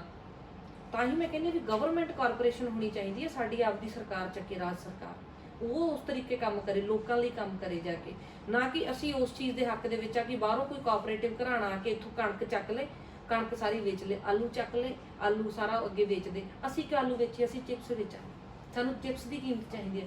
ਅਸੀਂ ਕਿਉਂ ਕਣਕ ਬੀਜੀਏ? ਸਾਨੂੰ ਆਟੇ ਦੀ ਕੀਮਤ ਚਾਹੀਦੀ ਹੈ। ਅਸੀਂ ਕਿਉਂ ਦੁੱਧ ਵੇਚੀਏ? ਬਾਹਰੋਂ ਆ ਕੇ ਬਾਹਰਲੀ ਕੰਪਨੀ ਅਮੁਲ ਵਰਗੀ ਸਾਡਾ ਇੱਥੋਂ ਦੁੱਧ ਲੈ ਜਾਂਦੀ ਹੈ ਤੇ ਮੁੜ ਕੇ 50 ਦਾ ਦੁੱਧ ਚੱਕਿਆ 500 ਰੁਪਏ ਦਾ ਘਿਓ ਵੇਚਦੀ ਹੈ। ਸਾਡੇ ਲੋਕ ਘਿਓ ਵੇਚਣ, ਅਸੀਂ ਫਾਈਨਲ ਪ੍ਰੋਡਕਟ ਵੇਚਣਾ ਚਾਹੁੰਦੇ ਆ। ਉਹਦੇ ਲਈ ਸਾਡੀ ਆਪਦੀ ਗਵਰਨਮੈਂਟ ਕਾਰਪੋਰੇਸ਼ਨ ਹੋਣੀ ਚਾਹੀਦੀ ਹੈ, ਕੋਆਪਰੇਟਿਵ ਸਿਸਟਮ ਹੋਣਾ ਚਾਹੀਦਾ। ਸਰਕਾਰ ਸਾਡਾ ਕੰਮ ਚੱਕੇ, ਸਾਡੀ ਜਿਹੜੀਆਂ ਫੈਕਟਰੀਆਂ ਸਰਕਾਰੀ ਨੇ ਉਹ ਲੋਕਾਂ ਦੇ ਪੈਸੇ ਦੀਆਂ, ਲੋਕ ਮਾਲਕ ਨੇ ਉਹਨਾਂ ਦੇ, ਸਰਕਾਰ ਚੱਕੇ ਆਪਣੇ ਮਾਲਕਾਂ ਦੀ ਫੈਕਟਰੀ ਦੇ ਵਿੱਚ ਲੈ ਕੇ ਜਾਵੇ, ਉੱਥੇ ਉਹਨੂੰ ਪ੍ਰੋਸੈਸ ਕਰੇ ਤੇ ਅੱਗੇ ਮਾਰਕੀਟ ਪੈਦਾ ਕਰੇ। ਚਿਪਸ ਬਣਾਉਣਾ, ਫਾਰਮਰ ਚਿਪਸ, ਫਾਰਮਰ ਕੀ, ਫਾਰਮਰ ਪਨੀਰ, ਫਾਰਮਰ ਦੇ ਨਾਂ ਤੇ ਬ੍ਰਾਂਡ ਹੋਵੇ। ਤੇ ਜਦੋਂ ਸਾਡੇ ਪੰਜਾਬੀ ਨੇ ਚੀਜ਼ ਖਰੀਦਣੀ, ਉਹਨੇ ਅੰਕਲ ਚਿਪਸ ਜਾਂ ਫਿਰ ਆਪਣੇ ਆ ਲੇਜ਼ ਲੂਜ਼ ਨਹੀਂ ਚੱਕਣੇ। ਜਦੋਂ ਉਹਨੂੰ ਪਤਾ ਵੀ ਫਾਰਮਰ ਚਿਪਸ ਪਿਆ, ਫਾਰਮਰ ਘਿਓ ਪਿਆ, ਫਾਰਮਰ ਬਟਰ ਪਿਆ, ਉਹਨੇ ਉਸੇ ਨੂੰ ਚੱਕਣਾ ਵੀ ਇਹ ਪੈਸਾ ਮੇਰੇ ਪੰਜਾਬ 'ਚ ਮੁੜ ਕੇ ਆਉਣਾ, ਤੇ ਉਹਦੀ ਮਾਰਕੀਟ ਵੱਡੀ ਕਰੇ। ਰਾਹ ਖੁੱਲ੍ਹਣੇ ਚਾਹੀਦੇ ਅੱਡੋ ਅੱਡ, ਨਾਲੋਂ ਨਾਲ ਵਿਦੇਸ਼ਾਂ ਤੱਕ ਇੰਨੀ ਕੁਆਲਿਟੀ ਹਾਈ ਰੱਖੋ, ਇੰਨੇ ਵਧੀਆ ਲੈਵਲ ਦੇ ਪ੍ਰੋਡਕਟਸ ਹੋਣ, ਵੀ ਮਾਤ ਪਾ ਦਿਓ ਬਾਕੀ ਚੀਜ਼ਾਂ ਨੂੰ। ਆਰਗੈਨਿਕ ਖੇਤੀ ਲਈ ਪ੍ਰੇਰਿਤ ਕਰੋ ਲੋਕਾਂ ਨੂੰ। ਇਹ ਤਾਂ ਅਮਰੀਕਾ ਵਰਗੀ ਕੰਟਰੀਆਂ ਨੇ ਸਾਡਾ ਪੰਜਾਬ ਯੂਰੀਆ ਤੇ ਲਾਤਾ। ਅੱਜ ਬਠਿੰਡੇ ਤੋਂ ਕੈਂਸਰ ਟ੍ਰੇਨ ਚੱਲਦੀ ਹੈ, ਕੈਂਸਰ ਟ੍ਰੇਨ ਚੱਲਦੀ ਹੈ, ਕੈਂਸਰ ਦੇ ਰਾਹ ਪਾਤਾ। ਲੋਕਾਂ ਦੇ ਗੋਡੇ ਦੁਖਦੇ ਨੇ, ਸਾਹ ਦੀ ਪ੍ਰੋਬਲਮ ਆ, 70-70 ਸਾਲ ਦੀ ਉਮਰ 'ਚ ਮਰ ਜਾਂਦੇ ਨੇ। ਕਿਸੇ ਨੂੰ ਅੱਖਾਂ ਦੇ ਵਿੱਚ ਸਪਰੇਹਾਂ ਇੰਨੀਆਂ ਓਵਰ ਹੋ ਗਈਆਂ ਕਿ ਕਿਸ ਸਾਹ ਦੀ ਦਿੱਕਤ, ਕੀ ਤੁਹਾਨੂੰ ਪਤਾ ਵੀ ਕਿੰਨੀਆਂ ਬਿਮਾਰੀਆਂ ਨਾਲ ਪੀੜਤ। ਇਹਦਾ ਕਾਰਨ ਸਿਰਫ ਇੱਕ ਹੈ ਵੀ ਜਿਹੜੀਆਂ ਅਸੀਂ ਫਸਲਾਂ ਦੇ ਵਿੱਚ ਸਪਰੇਹਾਂ ਪਾਉਂਦੇ ਪਏ ਹਾਂ। ਸੋ ਕੋਈ ਅੱਛੀ ਗਵਰਨਮੈਂਟ ਆਵੇ, ਲੋਕਾਂ ਨੂੰ ਦੱਸੇ ਵੀ ਸਾਡੀ ਰੂੜੀ ਵਾਲੀ ਖਾਦ ਹੀ ਬੜੀ ਵੱਡੀ ਚੀਜ਼ ਹੁੰਦੀ ਹੈ, ਉਹਨੂੰ ਕਿਵੇਂ ਬਣਾਉਣਾ, ਕਿਵੇਂ ਪਾਉਣਾ। ਪਹਿਲਾਂ ਲੋਕ ਕਰਦੇ ਹੀ ਸੀ ਆਰਗੈਨਿਕ ਖਾਓ, ਕੋਈ ਹੱਡ ਨਾ ਦੁਖੇ। ਹੁਣ ਪਹਿਲਾਂ ਤਾਂ ਖੇਤਾਂ 'ਚ ਘਰ ਅਗਲਾ ਕਹਿੰਦਾ ਸੀ ਵਧੀਆ ਚੀਜ਼ ਆ, ਹੁਣ ਜਿਹਦਾ ਖੇਤਾਂ 'ਚ ਘਰ ਆ, ਸਾਰਾ ਦਿਨ ਖੇਤਾਂ 'ਚ ਸਪਰੇਹਾਂ ਹੁੰਦੀਆਂ, ਉਹੀ ਸਾਹ ਉਹ ਲੈਂਦੇ ਪਏ ਆ, ਤੇ ਬਿਮਾਰੀਆਂ ਹੀ ਲੱਗਣਗੀਆਂ। ਸੋ ਇਸ ਕਲਚਰ ਨੂੰ ਕਲੀਅਰ ਕਰਨਾ, ਉਹ ਪੁਰਾਣੀ ਬਾਬੇ ਨਾਨਕ ਦੀ ਧਰਤੀ ਬਣਾਉਣੀ, ਉਹੀ ਸਾਡੀ ਪੁਰਾਣੀ ਖੂਬਸੂਰਤ ਧਰਤੀ ਬਣਾਉਣ ਦੇ ਲਈ ਇੱਥੇ ਇੱਕ ਚੰਗਾ ਲੀਡਰ, ਚੰਗੀ ਸੋਚ ਦਾ, ਚੰਗੀ ਵਿਜ਼ਨ ਵਾਲਾ ਆਉਣਾ ਬਹੁਤ ਜ਼ਰੂਰੀ ਹੈ। ਤੁਸੀਂ ਆਮ ਆਦਮੀ ਪਾਰਟੀ ਵੱਲੋਂ ਸੀਐਮ ਦਾ ਚਿਹਰਾ ਕਿਹਨੂੰ ਦੇਖਦੇ ਹੋ? ਦੇਖੋ ਜੀ, ਸਾਡੀ ਪਾਰਟੀ ਦੇ ਵਿੱਚ ਇਸ ਟਾਈਮ ਸਾਡੇ ਭਗਵੰਤ ਮਾਨ ਸਾਹਿਬ ਨੇ। ਉਹ ਤੋਂ ਬਿਨਾਂ ਮੈਂ ਤੇ, ਕਿਉਂਕਿ ਸਭ ਤੋਂ ਜ਼ਿਆਦਾ ਮਿਹਨਤ ਤੇ ਜਿੰਨਾ ਉਹਨਾਂ ਨੇ ਕੀਤਾ, ਬਾਕੀ ਪਾਰਟੀ ਦਾ ਫੈਸਲਾ ਹੁਣ ਕਿਸ ਨੂੰ ਉਹ ਤੁਹਾਡੇ ਤੁਸੀਂ ਮੇਰੀ ਪਾਰਟੀ 'ਚ ਪੁੱਛਿਆ। ਹਾਂਜੀ, ਤੁਹਾਡੇ ਇੱਥੇ ਵਿਧਾਇਕ ਰਹੇ ਨੇ ਖਹਿਰਾ ਸਾਹਿਬ, ਉਹ ਸੁਖਪਾਲ ਸਿੰਘ ਖਹਿਰਾ, ਉਹ ਤਾਂ ਕਹਿੰਦੇ ਭਗਵੰਤ ਮਾਨ ਸ਼ਰਾਬੀ ਹੈ। ਉਹ ਹੋਰ ਪਾਸੇ ਚੱਲਦੇ ਨੇ, ਹੁਣ ਦੁਬਾਰੇ ਕਾਂਗਰਸ ਵੀ ਗਏ ਨੇ, ਉਹ ਕਿਵੇਂ ਲਾਓਗੇ? ਉਹਨਾਂ ਦਾ ਕੰਮ ਹੈ, ਉਹ ਤੇ ਵਿਰੋਧੀ ਉਹਦੇ ਉੱਤੇ ਲਾਉਣਗੇ, ਇਲਜ਼ਾਮ ਲਾਉਣਗੇ। ਤੇ ਤੁਸੀਂ ਕਿਸੇ, ਦੇਖੋ ਪਹਿਲੀ ਗੱਲ ਤੇ ਇਹ ਹੈ ਵੀ ਮੈਂ ਤੇ ਜਿੰਨੀ ਵਾਰ ਬਾਈ ਜੀ ਨੂੰ ਹਮੇਸ਼ਾ ਮਿਲਦੇ ਆ, ਜਿੱਦਾਂ ਦੇ ਤਰੀਕੇ ਨਾਲ ਉਹਨਾਂ ਦੀ ਗੱਲਬਾਤ ਕਰਨ ਦਾ ਤਰੀਕਾ ਤੇ ਖੂਬਸੂਰਤੀ ਨਾਲ ਸਾਨੂੰ ਇਨਕਰੇਜ ਕਰਦੇ ਆ। ਲੋਕ ਬਾਹਰ ਅਫਵਾਹਾਂ ਢੂੰਢਦੇ ਨੇ ਉਹਨਾਂ ਦੀ ਇਮੇਜ ਬਾਰੇ, ਵੀ ਪਤਾ ਨਹੀਂ ਇਹ ਪਾਰਟੀ ਦੇ ਵਿੱਚ ਆਹ ਕਰਦੇ ਨੇ, ਇਹ ਨਾਲਦਿਆਂ ਨੂੰ ਇੱਦਾਂ ਕਰਦੇ ਨੇ। ਬਹੁਤ ਵਧੀਆ ਤਰੀਕਾ ਉਹਨਾਂ ਦਾ ਸਾਡੇ ਨਾਲ ਗੱਲਬਾਤ ਕਰਨ ਦਾ, ਇਨਕਰੇਜ ਕਰਨ ਦਾ। ਬਾਕੀ ਉਹ ਵਿਰੋਧੀ ਧਿਰ ਵਾਲੇ ਨੇ, ਕਿਸੇ ਦੀ ਨਿੱਜੀ ਜ਼ਿੰਦਗੀ ਦੇ ਵਿੱਚੋਂ ਤੁਸੀਂ ਲੋਕਾਂ ਹਮੇਸ਼ਾ ਹਰੇਕ ਬੰਦੇ ਦੇ ਕੰਮ ਦੇਖਣਾ ਵੱਡੀ ਗੱਲ ਆ, ਉਹਦੀ ਸੋਚ ਕੀ, ਉਹਦੀ ਵਿਜ਼ਨ ਕੀ, ਉਹ ਦੇਸ਼ ਲਈ ਕਰਨਾ ਕੀ ਚਾਹੁੰਦਾ। ਕਿਸੇ ਦੀ ਪਰਸਨਲ ਇਹਨਾਂ ਨੇ ਕੀ ਆ, ਸਾਡੇ ਦੇਸ਼ ਦੇ ਸਿਆਸਤਦਾਨਾਂ ਕੋਲ ਹੋਰ ਕੁਝ ਨਹੀਂ ਬਚਿਆ, ਉਹ ਪਰਸਨਲ ਲਾਈਫ ਉੱਤੇ ਅਟੈਕ ਕਰਨਾ ਜਾਣਦੇ ਨੇ, ਨਿੱਜੀ ਜ਼ਿੰਦਗੀ 'ਚ ਜਾਂਦੇ ਨੇ। ਨਾਲੇ ਇਹ ਬਿਲਕੁਲ ਜਦੋਂ ਉਹਨਾਂ ਨੇ ਇਸ ਗੱਲ ਤੇ ਸਪੈਸ਼ਲ ਸਹੁੰ ਖਾਧੀ ਹੈ ਇਸ ਚੀਜ਼ ਉੱਤੇ ਵੀ ਮੈਂ ਇਸ ਚੀਜ਼ ਨੂੰ ਛੱਡ ਦੇਣਾ, ਵੀ ਮੈਨੂੰ ਠੀਕ ਹੈ ਜਿਵੇਂ ਪੰਜਾਬ ਦੇ ਵਿੱਚ ਰਿਵਾਜ ਆ ਵੀ ਠੀਕ ਹੈ ਜੇ ਲੋਕ ਚਾਹੁੰਦੇ ਨੇ ਮੈਨੂੰ ਇਸ ਚੀਜ਼ ਦਾ ਸੇਵਨ ਨਹੀਂ ਕਰਨਾ ਚਾਹੀਦਾ, ਤੇ ਉਹਨਾਂ ਨੇ ਅਵੋਇਡ ਕਰਤੀ। ਸਾਨੂੰ ਤੇ ਅਸੀਂ ਸਾਰੀ ਪਾਰਟੀ ਉਹਨਾਂ ਨੂੰ ਮਿਲਦੇ ਜੁਲਦੇ ਰਹਿਣੇ, ਅਸੀਂ ਤੇ ਇਸ ਚੀਜ਼ ਨੂੰ ਕਦੇ ਵੇਖਿਆ ਨਹੀਂ। ਬੜੇ ਵਧੀਆ ਤਰੀਕੇ ਨਾਲ ਉਹਨਾਂ ਦਾ ਕੰਮ ਵੀ ਕਰ ਰਹੇ ਨੇ, ਤੇ ਅਸੀਂ ਤੇ ਹੋਰ ਕਹਿੰਦੇ ਆ ਵੀ ਭਾਈ ਜੀ ਹੋਰ ਤਕੜੇ ਹੋ ਕੇ ਹੁਣ ਨਿਕਲੋ, ਵੀ ਸਾਨੂੰ ਜਿਆਦੀ ਤੁਹਾਡੀ ਹੋਰ ਮਿਹਨਤ ਦੀ। ਹੁਣ ਉਹ ਆਪ ਕਹਿੰਦੇ ਨੇ ਵੀ ਆਪਾਂ ਪਲਾਨ ਸਾਰਾ ਦਿਨ ਉਸ ਚੀਜ਼ ਵਿੱਚ ਲੱਗੇ ਹੋਏ ਨੇ। ਸੋ ਵਿਰੋਧੀਆਂ ਦਾ ਕੰਮ ਹੁੰਦਾ ਟਿੱਪਣੀਆਂ ਕਰਨੀਆਂ, ਤੇ ਉਹ ਕਰਦੇ ਰਹਿਣਗੇ। ਤੇ ਪਰ ਸਾਡੇ ਵੱਲੋਂ ਤਾਂ ਇਹੋ ਜਿਹਾ ਅਸੀਂ ਤਾਂ ਇਹਨਾਂ ਗੱਲਾਂ ਬਾਰੇ ਕੋਈ ਦੇਖੋ, ਇੱਕ ਪੰਜਾਬ ਦਾ ਹੀ ਬੀਜੇਪੀ ਦਾ ਆਗੂ ਹੈ ਹਰਜੀਤ ਗਰੇਵਾਲ ਹੈਗੇ ਨੇ, ਉਹ ਕਹਿੰਦੇ ਨੇ ਵੀ ਜਿਹੜੇ ਕਿਸਾਨ ਨੇ ਉਹਨਾਂ ਨੂੰ ਭੜਕਾਇਆ ਜਾ ਰਿਹਾ, ਉਹਨਾਂ ਨੂੰ ਸਮਝਾਇਆ ਨਹੀਂ ਜਾ ਰਿਹਾ ਵੀ ਇਹ ਬਿੱਲ ਤੁਹਾਡੇ ਫਾਇਦੇ ਵਾਸਤੇ ਹੈ। ਲੇਕਿਨ ਕਿਸਾਨ ਵੀਰ ਕਹਿੰਦੇ ਆ ਸਾਰੇ ਬਾਰਡਰਾਂ ਤੇ ਬੈਠੇ ਨੇ, ਉਹ ਚਾਹੁੰਦੇ ਆ ਵੀ ਬਿੱਲ ਵਾਪਸ ਆਉਣ ਤੇ ਅਸੀਂ ਘਰਾਂ ਨੂੰ ਜਾਈਏ। ਤੁਸੀਂ ਕਿਵੇਂ ਦੇਖਦੇ ਹੋ ਵੀ ਕੇਂਦਰ ਸਰਕਾਰ ਨੂੰ ਕੀ ਕਰਨਾ ਚਾਹੀਦਾ? ਦੇਖੋ, ਪਹਿਲੀ ਗੱਲ ਤੇ ਇਹ ਹੈ ਵੀ ਜਿੰਨਾ ਟਾਈਮ ਕਿਸਾਨਾਂ ਨੂੰ ਉੱਥੇ ਬੈਠਿਆਂ ਨੂੰ ਹੋ ਗਿਆ, ਤੇ ਹੁਣ ਮੈਨੂੰ ਲੱਗਦਾ ਪੂਰੇ 1 ਸਾਲ ਦੀ ਵੇਟ ਕਰਦੀ ਪਈ ਹੈ ਕੇਂਦਰ ਸਰਕਾਰ। ਇਹ ਜਿਹੜਾ ਕੇਂਦਰ ਦਾ ਸਾਡੇ ਪ੍ਰਤੀ ਇੱਕ ਮਤਰੇਈ ਮਾਂ ਵਾਲਾ ਵੀ ਨਹੀਂ ਕਹਿ ਸਕਦੇ, ਮਤਰੇਈ ਮਾਂ ਵੀ ਕਿਸੇ ਟਾਈਮ ਬੱਚੇ ਨੂੰ ਦੇਖ ਲੈਂਦੀ ਹੈ। ਜਿਹੜਾ ਭੇਦ ਭਰਿਆ ਅਸੀਂ ਹਮੇਸ਼ਾ ਇਨਸਿਕਿਉਰ ਰਹੇ ਹਾਂ ਪੰਜਾਬ ਤੇ ਇਸ ਧਰਤੀ ਦੇ ਉੱਤੇ ਨਾ, ਅਸੀਂ ਇਨਸਿਕਿਉਰ ਰਹੇ ਹਾਂ ਵੀ ਸਾਡੇ ਪੰਜਾਬੀਆਂ ਨਾਲ ਪੱਖਪਾਤ ਕੀਤਾ ਗਿਆ, ਕੁਰਬਾਨੀਆਂ ਦੇਣ ਵਾਲੇ ਅਸੀਂ, ਜੰਗਾਂ ਲੜਨ ਵਾਲੇ ਅਸੀਂ, ਫੌਜ ਦੇ ਵਿੱਚ ਵੀ ਮੂਹਰੇ ਜਦੋਂ ਕੋਈ ਦੁਸ਼ਮਣ ਦੇਸ਼ ਹਮਲਾ ਕਰਦਾ ਤਾਂ ਸਾਡੇ ਪੰਜਾਬੀ ਜਿਹੜੇ ਵੀਰ ਨੇ ਉਹ ਅੱਗੇ ਹੁੰਦੇ ਨੇ। ਤੇ ਹਮੇਸ਼ਾ ਅੱਜ ਦੇਸ਼ ਨੂੰ ਜੇ ਕਰੋਨਾ ਦੇ ਵਿੱਚ ਲੋੜ ਪੈਂਦੀ ਹੈ ਲੰਗਰ ਲਾਉਣ ਵਾਲੇ ਆਕਸੀਜਨ ਦੇ, ਅਸੀਂ ਦੁਨੀਆ ਦੇ ਦੇਸ਼ਾਂ ਵਿਦੇਸ਼ਾਂ ਦੇ ਵਿੱਚ ਜਾ ਕੇ ਵੀ ਸਾਡੇ ਪੰਜਾਬੀ ਜਾ ਕੇ ਹੈਲਪ ਕਰਦੇ ਨੇ। ਪਤਾ ਵੀ ਦਾਨੀ ਕੌਮ ਆ, ਵੱਡੇ ਦਿਲ ਵਾਲੀ ਆ, ਜਿਗਰੇ ਵਾਲੀ ਆ, ਦਲੇਰ ਵਾਲੀ ਆ, ਦਲੇਰ ਕੌਮ ਆ। ਇਹ ਸਭ ਕੁਝ ਦੇਖ ਕੇ ਵੀ ਕੇਂਦਰ ਨੂੰ ਇਹ ਨਹੀਂ ਆਇਆ ਕਿ ਇੰਨੇ 6 ਮਹੀਨੇ ਟੱਪ ਗਏ ਵੀ ਅਸੀਂ ਇਹ ਜਿਹੜੇ ਖੇਤੀ ਕਾਨੂੰਨਾਂ ਵਾਪਸ ਲੈ ਲਈਏ, ਤੇ ਇੱਕ ਨਵੇਂ ਤਰੀਕੇ ਨਾਲ ਜਿੰਨੇ ਵੀ ਸਾਡੇ ਜਥੇਬੰਦੀਆਂ ਦੇ ਲੀਡਰ ਉਹਨਾਂ ਨਾਲ ਬੈਠ ਕੇ ਇੱਕ ਨਵਾਂ ਬਿੱਲ ਪਾਸ ਕਰੀਏ ਜਿਨ੍ਹਾਂ ਦੇ ਵਿੱਚ ਉਹਨਾਂ ਦੀ ਸਹਿਮਤੀ ਹੋਵੇ। ਤੁਹਾਨੂੰ ਲੱਗਦਾ ਉਹਨੂੰ ਰੱਦ ਕਰ ਦੋ, ਜਦੋਂ ਉਹ ਕਹਿ ਰਹੇ ਵੀ ਰੱਦ ਕਰ ਦੋ, ਤੁਸੀਂ ਪਬਲਿਕ ਨੇ ਬਣਾਇਆ, ਤੁਸੀਂ ਪਬਲਿਕ ਦੇ ਖਿਲਾਫ ਕਿਵੇਂ ਚੱਲ ਜਾਓਗੇ? ਤੁਹਾਡੀ ਕੀ ਔਕਾਤ ਹੈ ਪਬਲਿਕ ਅੱਗੇ? ਉੱਥੇ ਲੱਖਾਂ ਲੋਕ ਬੈਠਾ, ਉਹ ਵੀ ਪੰਜਾਬੀ ਬੈਠਾ, ਤੇ ਤੁਸੀਂ ਸੋਚੋ ਤਾਂ ਸਹੀ, ਇੱਥੇ 1.25 ਲੱਖ ਸੇ ਇੱਕ ਲੜਾਊ ਬੰਦੇ ਨੇ ਤੇ ਤੁਸੀਂ ਇਹ ਕਿਵੇਂ ਸੋਚ ਲਿਆ ਵੀ ਇੰਨੇ ਲੱਖਾਂ ਬੰਦੇ ਬੈਠੇ ਨੇ, ਇੱਥੇ ਤਾਂ ਬੱਟ ਦਾ ਰੌਲਾ ਪੈ ਜਾਏ, ਇਸ ਤਾਂ ਬੱਟ ਨਹੀਂ ਛੱਡਦੇ ਆਪਦੀ, ਤੇ ਤੁਸੀਂ ਗੱਲਾਂ ਕਰਦੇ ਹੋ ਵੀ ਅਸੀਂ ਪੂਰੇ ਦੇ ਪੂਰੇ ਖੇਤ ਅਡਾਨੀਆਂ ਬਾਨੀਆਂ ਨੂੰ ਛੱਡ ਦਈਏ। ਸੋ ਗੱਲ ਇਹ ਆ ਵੀ ਉਹਨੂੰ ਇਹ ਸੋਚਣ ਦੀ ਲੋੜ ਆ, ਦਿਮਾਗ ਨੂੰ ਹੱਥ ਮਾਰਨ ਦੀ ਲੋੜ ਆ ਵੀ ਇਹ ਟੇਢੀ ਕੌਮ ਆ, ਇਹ ਜਿਸ ਚੀਜ਼ ਤੇ ਅੜ ਜੇ ਜਿੱਦ ਜੇ ਕਿੱਥੋਂ ਹਟਦੇ ਨੇ, ਪਿੱਛੇ ਨਹੀਂ ਹਟਦੇ। ਇੱਥੇ ਤਾਂ ਸਾਡੇ ਬਜ਼ੁਰਗਾਂ 'ਚ ਐਡਾ ਜਜ਼ਬਾ, ਨੌਜਵਾਨ ਪੀੜ੍ਹੀ ਗਈ ਆ ਅੱਜ ਪੂਰੇ ਦੁਨੀਆ ਦੇ ਵਿੱਚ ਬਦਨਾਮੀ ਕਰਾ ਲਈ, ਪਰ ਮੋਦੀ ਨੂੰ ਉਹਨੂੰ ਇਹ ਨਹੀਂ ਪਤਾ ਵੀ ਇੱਕ ਜਿਹੜਾ ਲੀਡਰ ਹੁੰਦਾ, ਪ੍ਰਾਈਮ ਮਿਨਿਸਟਰ ਹੁੰਦਾ, ਉਹਦਾ ਜਿਹੜਾ ਰਵੱਈਆ ਆਪਣੇ ਦੇਸ਼ ਦੇ ਲੋਕਾਂ ਦੇ ਪ੍ਰਤੀ ਬਹੁਤ ਨਰਮ ਹੋਣਾ ਚਾਹੀਦਾ। ਜੇ ਲੱਖਾਂ ਲੋਕਾਂ ਨੇ ਕੋਈ ਕਹਿ ਰਹੇ ਨੇ ਵੀ ਸਾਨੂੰ ਇਹ ਮਤਾ ਨਹੀਂ ਚਾਹੀਦਾ, ਵੀ ਬੇਨਤੀ ਹੈ ਵੀ ਤੁਸੀਂ ਕੁਝ ਸਾਡੇ ਬੜੇ ਆਦਰ ਸਤਿਕਾਰ ਨਾਲ, ਸਾਡੇ ਸੂਝ-ਬੂਝ ਦੇ ਨਾਲ ਜਿਹੜੇ ਜਥੇਬੰਦੀਆਂ ਦੇ ਲੀਡਰਸ ਨੇ ਉਹ ਜਾਂਦੇ ਨੇ, ਗੱਲਾਂ ਸੁਣਦੇ ਨੇ ਵੀ ਇਹਨੂੰ ਕੈਨਸਲ ਕਰਕੇ ਕੁਝ ਨਵਾਂ ਕਰ ਲਓ ਜੇ ਤੁਹਾਡਾ ਜੀ ਕਰਦਾ, ਵੀ ਉਹ ਵੀ ਸਾਡੀ ਮਰਜ਼ੀ ਦੇ ਨਾਲ।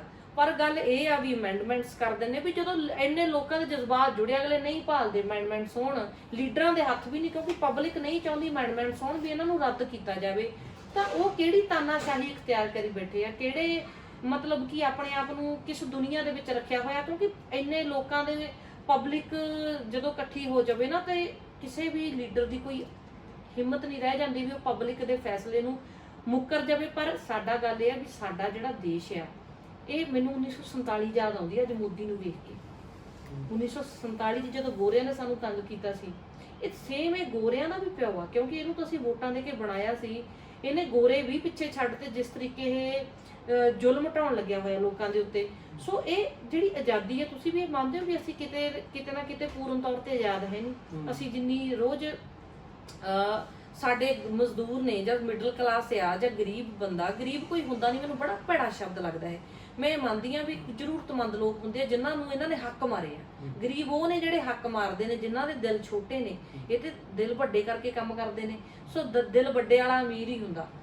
ਸੋ ਕਿਤੇ ਨਾ ਕਿਤੇ ਇਹਨਾਂ ਬਾਰੇ ਸੋਚਣਾ, ਇਹ ਕੇਂਦਰ ਸਰਕਾਰ ਨੂੰ ਨਰਮ ਜਿਹੜਾ ਰਵੱਈਆ ਦਿਖਾਉਣਾ ਬਹੁਤ ਜ਼ਰੂਰੀ ਸੀਗਾ, ਪਰ ਸੰਘਰਸ਼ ਦੇ ਰਾਹ ਉਹਦੇ ਵਾਂਗੂ ਪੰਜਾਬੀਆਂ ਲਈ ਲੰਬੇ ਨੇ। ਪਹਿਲਾਂ ਵੀ ਸੰਘਰਸ਼ ਕਰਦੇ ਰਹੇ, ਹਾਲੇ ਤੱਕ ਵੀ ਸੰਘਰਸ਼ ਕਰਦੇ ਆ ਰਹੇ ਨੇ। ਪਰ ਹੁਣ ਜੇ ਅਸੀਂ ਵੀ ਇਹ ਦੇਖ ਕੇ ਹੀ ਮੈਨੂੰ ਕਹਿ ਦਿੰਦੇ ਵੀ ਚੰਗਾ ਭਲਾ ਕੰਮ ਛੱਡ ਕੇ ਇੱਧਰ ਆਉਣ ਦੀ ਕੀ ਲੋੜ ਸੀ। ਤੇ ਇਹ ਤੋਂ ਵੱਡਾ ਮੈਂ ਕਹਿੰਦੀ ਹਾਂ ਵੀ ਸੇਵਾ ਤੇ ਕੰਮ ਤੇ ਸਕੂਨ ਕਿਸੇ ਚੀਜ਼ 'ਚ ਨਹੀਂ। ਜੇ ਰਾਜਨੀਤੀ ਨੂੰ ਕੋਈ ਕਹਿੰਦੇ ਗੰਦੀ ਖੇੜੇ 'ਚ ਚੰਗੇ ਲੋਕ ਨਹੀਂ ਆਉਂਦੇ, ਇਹ ਉਹਨਾਂ ਦੀ ਫੈਲਾਈ ਹੋਈ ਗੱਲ ਹੈ। ਕਿਉਂਕਿ ਜਿੰਨਾ ਇਹਦੇ 'ਚ ਸਮਾਜ ਨੂੰ ਬਦਲਿਆ ਜਾ ਸਕਦਾ, ਸਮਾਜ 'ਚ ਚੇਂਜਸ ਲਿਆਏ ਜਾ ਸਕਦੇ ਆ, ਹੋਰ ਕਿਸੇ ਕੰਮ 'ਚ ਜਾ ਕੇ ਤੁਸੀਂ ਲੱਖਾਂ ਲੋਕਾਂ ਦੀ ਜ਼ਿੰਦਗੀ ਸੌਖੀ ਨਹੀਂ ਕਰ ਸਕਦੇ। ਕਿ ਤੁਸੀਂ ਹੁਣ, ਮੇਰਾ ਅਖੀਰਲਾ ਸਵਾਲ ਹੈ ਵੀ ਜੇਕਰ ਇੱਥੇ ਆਮ ਆਦਮੀ ਦੀ ਪਾਰਟੀ ਸਰਕਾਰ ਆਉਂਦੀ ਹੈ ਤਾਂ ਤੁਹਾਡੇ ਕੀ ਕੀ ਕੰਮ ਹੋਣਗੇ? ਦੇਖੋ ਜੀ, ਪ੍ਰੋਪਰ ਇਹਦਾ ਜਿਹੜਾ ਮੈਨੀਫੈਸਟੋ ਉਹ ਪਾਰਟੀ ਰਿਲੀਜ਼ ਕਰੂਗੀ, ਜੋ ਪਾਰਟੀ ਦੇ ਸਾਰੇ ਲੀਡਰਸ ਬੈਠ ਕੇ, ਸਾਡੇ ਪਾਰਟੀ ਪ੍ਰਧਾਨ, ਸਾਡੇ ਨੈਸ਼ਨਲ ਕਨਵੀਨਰ, ਜੋ ਸਾਡੀ ਵੀ ਗੱਲ ਸੁਣੀ ਜਾਊਗੀ ਤੇ ਉਹ ਇੱਕ ਪ੍ਰੋਪਰ ਮੈਨੀਫੈਸਟੋ ਲੋਕਾਂ ਸਾਹਮਣੇ ਜਲਦੀ ਪੇਸ਼ ਕੀਤਾ ਜਾਊਗਾ। ਬਾਕੀ ਵੱਡੀ ਗੱਲ ਇਹ ਹੈ ਵੀ ਇੱਕ ਵਿਜ਼ਨ ਰੱਖੋ, ਜਿਵੇਂ ਮੈਂ ਤੁਹਾਨੂੰ ਕਾਫੀ ਗੱਲਾਂ ਦੱਸੀਆਂ ਨੇ। ਬੰਦਾ ਇਮਾਨਦਾਰ ਹੋਣਾ ਚਾਹੀਦਾ, ਉਹਨੂੰ ਇੰਨੀ ਅਕਲ ਚਾਹੀਦੀ ਵੀ ਮੈਂ ਰੱਬ ਨਹੀਂ, ਮੈਨੂੰ ਸਲਾਹਕਾਰ ਰੱਖਣੇ ਪੈਣੇ। ਤੇ ਜਿਹੜੇ ਸਲਾਹਕਾਰ ਰੱਖਣੇ ਨੇ ਉਹ ਆਪਣੀ ਮਾਸੀ ਮਾਮੇ ਦੇ ਪੁੱਤ ਨਹੀਂ ਰੱਖਣੇ, ਉਹ ਰੱਖਣੇ ਨੇ ਜਿਹੜੇ ਐਕਸਪਰਟਸ ਨੇ, ਜਿਨ੍ਹਾਂ ਨੇ ਆਪਣੀ ਜ਼ਿੰਦਗੀ ਖੇਤੀ ਨੂੰ ਦਿੱਤੀ, ਜਿਨ੍ਹਾਂ ਨੇ ਆਪਣੀ ਜ਼ਿੰਦਗੀ ਡੇਅਰੀ ਸਿਸਟਮ ਨੂੰ ਦਿੱਤੀ, ਜਿਨ੍ਹਾਂ ਆਪਣੀ ਪੂਰੀ ਜ਼ਿੰਦਗੀ ਉਦਯੋਗਾਂ ਨੂੰ ਦਿੱਤੀ, ਜਿਨ੍ਹਾਂ ਆਪਣੀ ਪੂਰੀ ਜ਼ਿੰਦਗੀ ਇੱਕ IT ਸੈਕਟਰ ਨੂੰ ਮੈਨੇਜ ਕਰਨ ਦੇ ਵਿੱਚ ਦਿੱਤੀ। ਮਤਲਬ ਕਿ ਚੰਗੇ ਐਕਸਪਰਟਸ ਰੱਖੇ, ਚੰਗੀ ਸਰਕਾਰ ਆਵੇ, ਲੋਕਾਂ ਲਈ ਚੰਗੀਆਂ ਨੀਤੀਆਂ ਬਣਾਵੇ, ਲੋਕਾਂ ਦੀ ਜੇਬਾਂ ਦੇ ਵਿੱਚ ਪੈਸਾ ਹੋਵੇ। ਤੁਸੀਂ ਵੇਖੋ ਵੀ ਅੱਜ ਵੀ ਸਾਡਾ ਕਿਸਾਨ ਹੈ ਜਿਹੜਾ ਪਿੰਡਾਂ ਦੇ ਵਿੱਚ ਅੱਜ ਵੀ ਕਿਤੇ ਨਾ ਕਿਤੇ ਮਨ ਚਿਹਰੇ ਤੇ ਮੁਸਕਰਾਹਟ ਲੈ ਕੇ ਖੇਤੀ ਕਰਦਾ, ਪਰ ਜੇ ਕਿਤੇ ਕਿਸਾਨ ਦੀ ਜੇਬ ਦੇ ਵਿੱਚ ਜੇ ਅੱਜ 1500 ਪੈਂਦੇ ਨੇ, ਜੇ ਉਹਨਾਂ ਦੀ ਜੇਬ ਦੇ ਵਿੱਚ 4000 ਪੈਣ ਲੱਗ ਜਾਵੇ, ਤੁਸੀਂ ਸੋਚੋ, ਉਹਨੇ ਤਾਂ ਖੇਤ 'ਚ ਹੀ ਮੇਲਾ ਲਾ ਲੈਣਾ, ਉਹਨੇ ਤਾਂ ਨੱਚਦੇ ਗਾਉਂਦੇ ਖੇਤੀ ਕਰਨੀ, ਸਾਰਾ ਪਿੰਡ ਜਸ਼ਨ ਦੇ ਵਿੱਚ ਹੋਊਗਾ। ਜਦੋਂ ਸਾਰਿਆਂ ਦੀ ਜੇਬ 'ਚ ਪੈਸਾ ਹੋਇਆ, ਬੱਚੇ ਚੰਗੇ ਸਕੂਲਾਂ 'ਚ ਜਾ ਰਹੇ ਆ, ਕੋਈ ਟੈਨਸ਼ਨ ਨਹੀਂ। ਤੇ ਪੰਜਾਬ ਦੀ ਧਰਤੀ ਦਾ ਰੂਪ ਕੈਸਾ ਹੋਣਾ। ਬਾਹਰਲੇ ਜਿਹੜੇ ਸਾਡੇ NRI ਗਏ ਹੋਏ ਆ, ਮੈਨੂੰ ਤਾਂ ਲੱਗਦਾ ਉਹਨਾਂ ਦਾ ਵੀ ਜੀ ਕਰਨਾ ਵੀ ਛੱਡ ਕੇ ਵਾਪਸ ਆ ਜਾਓ, ਵੀ ਸਾਡਾ ਪੰਜਾਬ ਬੜਾ ਸੋਹਣਾ ਹੋ ਗਿਆ, ਚੰਗੀ ਸਰਕਾਰ ਆ ਗਈ। ਸੋ ਨੀਤ, ਸਿਆਣਪ, ਸੂਝ-ਬੂਝ, ਇੱਕ ਵਿਜ਼ਨ ਦੀ ਲੋੜ ਆ। ਉਹ ਇੱਕ ਚੰਗਾ ਲੀਡਰ ਜਿਹੜਾ ਪੰਜਾਬ ਦਾ ਉੱਭਰ ਕੇ ਆ ਸਕਦਾ। ਤੇ ਤੁਸੀਂ ਇਹ ਦੁਬਾਰਾ ਸਿੰਗਿੰਗ ਲਾਈਨ ਦੇ ਵਿੱਚ, ਸਿੰਗਰ ਦੇ ਵਿੱਚ ਜਾਣਾ ਚਾਹੁੰਦੇ ਜਾਂ ਹਲੇ ਨਹੀਂ, ਸਮਰਪਿਤ ਹੀ ਹੋਣਾ ਚਾਹੁੰਦੇ ਸੇਵਾ 'ਚ? ਨਹੀਂ, ਮੈਂ ਜਦੋਂ ਇਸ ਕੰਮ 'ਚ ਆਈ ਹਾਂ, ਮੈਂ ਬਿਲਕੁਲ ਆਪਣਾ ਸ਼ੋਅ ਬੰਦ ਕਰਕੇ, ਆਪਣੀ ਗਾਇਕੀ, ਪ੍ਰੋਫੈਸ਼ਨਲ ਗਾਇਕੀ ਬੰਦ ਕਰਕੇ, ਮੇਰੇ ਸਿਰਫ 1-2 ਗੀਤ ਜਿਹੜੇ ਪਹਿਲਾਂ ਦੇ ਬਣੇ ਪਏ ਉਹ ਰਿਲੀਜ਼ ਹੋ ਜਾਣੇ ਆ। ਅਦਰਵਾਈਜ਼ ਨੋ ਸ਼ੋਅ, ਕੋਈ ਨਵੇਂ ਗੀਤ ਨਹੀਂ, ਕੋਈ ਗੀਤ ਕਦੇ ਕੀਤਾ ਜੀ ਕੀਤਾ ਗਲੇ 'ਚ ਗਾਇਕੀ ਹੈ ਤੇ ਸਿਰਫ ਨਾਨ ਕਮਰਸ਼ੀਅਲ, ਪੰਜਾਬ ਦੇ ਹੱਕ ਲਈ, ਕੋਈ ਪੰਜਾਬ ਦੀ ਸਿਫਤ ਦੇ ਵਿੱਚ ਜਾਂ ਕਿਸੇ ਦੇ ਦਰਦ ਦੇ ਵਿੱਚ, ਸਮਾਜਿਕ ਮੁੱਦਿਆਂ ਉੱਤੇ। ਅਦਰਵਾਈਜ਼ ਕੋਈ ਕਮਰਸ਼ੀਅਲ ਨਹੀਂ, ਕੋਈ ਸ਼ੋਅ ਨਹੀਂ। ਕਿਉਂਕਿ ਇੱਕ ਪਾਸੇ ਦਿਮਾਗ ਲਾਉਣਾ ਪੈਂਦਾ, ਤੁਹਾਨੂੰ ਉਸੇ ਚੀਜ਼ 'ਚ ਜਾਣਾ ਪੈਂਦਾ। ਜੇ ਤੁਸੀਂ ਇਹ ਵੀ ਸੋਚੀ ਜਾਓ, ਤੁਹਾਡਾ ਇੱਕ ਫਿਰ ਉਸ ਤਰੀਕੇ ਦਾ 24 ਘੰਟੇ ਦਿਮਾਗ ਚੱਲਦਾ। ਮੈਂ 6-6 ਘੰਟੇ 7-7 ਘੰਟੇ ਡੇਲੀ ਚੰਗੇ ਪੱਤਰਕਾਰਾਂ ਨੂੰ ਸੁਣਦੀ ਹਾਂ ਵੀ ਇਹਨਾਂ ਦੀ ਸੋਚ ਕੀ ਹੈ। ਚੰਗੇ ਜਿਹੜੇ ਪੁਰਾਣੇ, ਕਿਸੇ ਨੇ ਕੋਈ ਚੰਗੀ ਸੋਚ ਸੀ ਜੀ ਤੋਂ ਮੈਨੂੰ ਕੁਝ ਵੀ ਸਿੱਖਣ ਨੂੰ ਮਿਲ ਜੇ, ਉਹਨੂੰ ਸੁਣਦੀ ਹਾਂ। ਕੁਝ ਚੰਗੀਆਂ ਕਿਤਾਬਾਂ ਪੜ੍ਹਦੀ ਹਾਂ ਫਿਰ, ਕਿਉਂਕਿ ਲਰਨਿੰਗ ਬਹੁਤ ਜ਼ਰੂਰੀ ਹੈ, ਨੌਲੇਜ ਹੋਣੀ ਵੀ ਜ਼ਰੂਰੀ ਹੈ। ਉਹਦੇ ਨਾਲ ਹੀ ਤੁਸੀਂ ਇੱਕ ਬ੍ਰੌਡ ਵਿਜ਼ਨ ਬਣਾ ਸਕਦੇ ਹੋ। ਸੋ ਬਹੁਤ ਧੰਨਵਾਦ ਜੀ ਭਾਈ। ਇਹ ਸਨ ਅਨਮੋਲ ਗਗਨ ਮਾਨ, ਜਿਨ੍ਹਾਂ ਨੇ ਕਿ ਆਪਣਾ ਇੱਕ ਪ੍ਰੋਫੈਸ਼ਨ ਛੱਡ ਕੇ ਲੋਕਾਂ ਦੀ ਸੇਵਾ ਕਰਨ ਨੂੰ ਪਹਿਲ ਦਿੱਤੀ। ਔਰ ਉਹਨਾਂ ਨੇ ਕਿਹਾ ਵੀ ਮੈਂ ਆਮ ਆਦਮੀ ਪਾਰਟੀ ਵਿੱਚ ਇਸੇ ਕਰਕੇ ਜੁਆਇਨ ਕੀਤਾ ਵੀ ਮੈਂ ਬਹੁਤ ਸੇਵਾ ਕਰਨਾ ਚਾਹੁੰਦੀ ਹਾਂ ਤਾਂ ਜੋ ਪੰਜਾਬ ਨੂੰ ਦੁਬਾਰੇ ਸੋਨੇ ਦੀ ਚਿੜੀਆ ਬਣਾ ਸਕੇ। ਤੁਸੀਂ ਦੇਖਦੇ ਰਹੋ ਸਾਡੇ ਚੈਨਲ ਨੂੰ। ਬਹੁਤ ਜਲਦ ਆਉਣ ਵਾਲੇ ਸਮੇਂ ਦੇ ਵਿੱਚ ਇੱਕ ਹੋਰ ਇਸ ਤਰ੍ਹਾਂ ਦੀ ਸ਼ਖਸੀਅਤ ਨਾਲ ਤੁਹਾਡਾ ਮੇਲ ਜੋਲ ਕਰਾਵਾਂਗੇ। ਤਦ ਤੱਕ ਲਈ ਸਤਿ ਸ਼੍ਰੀ ਅਕਾਲ।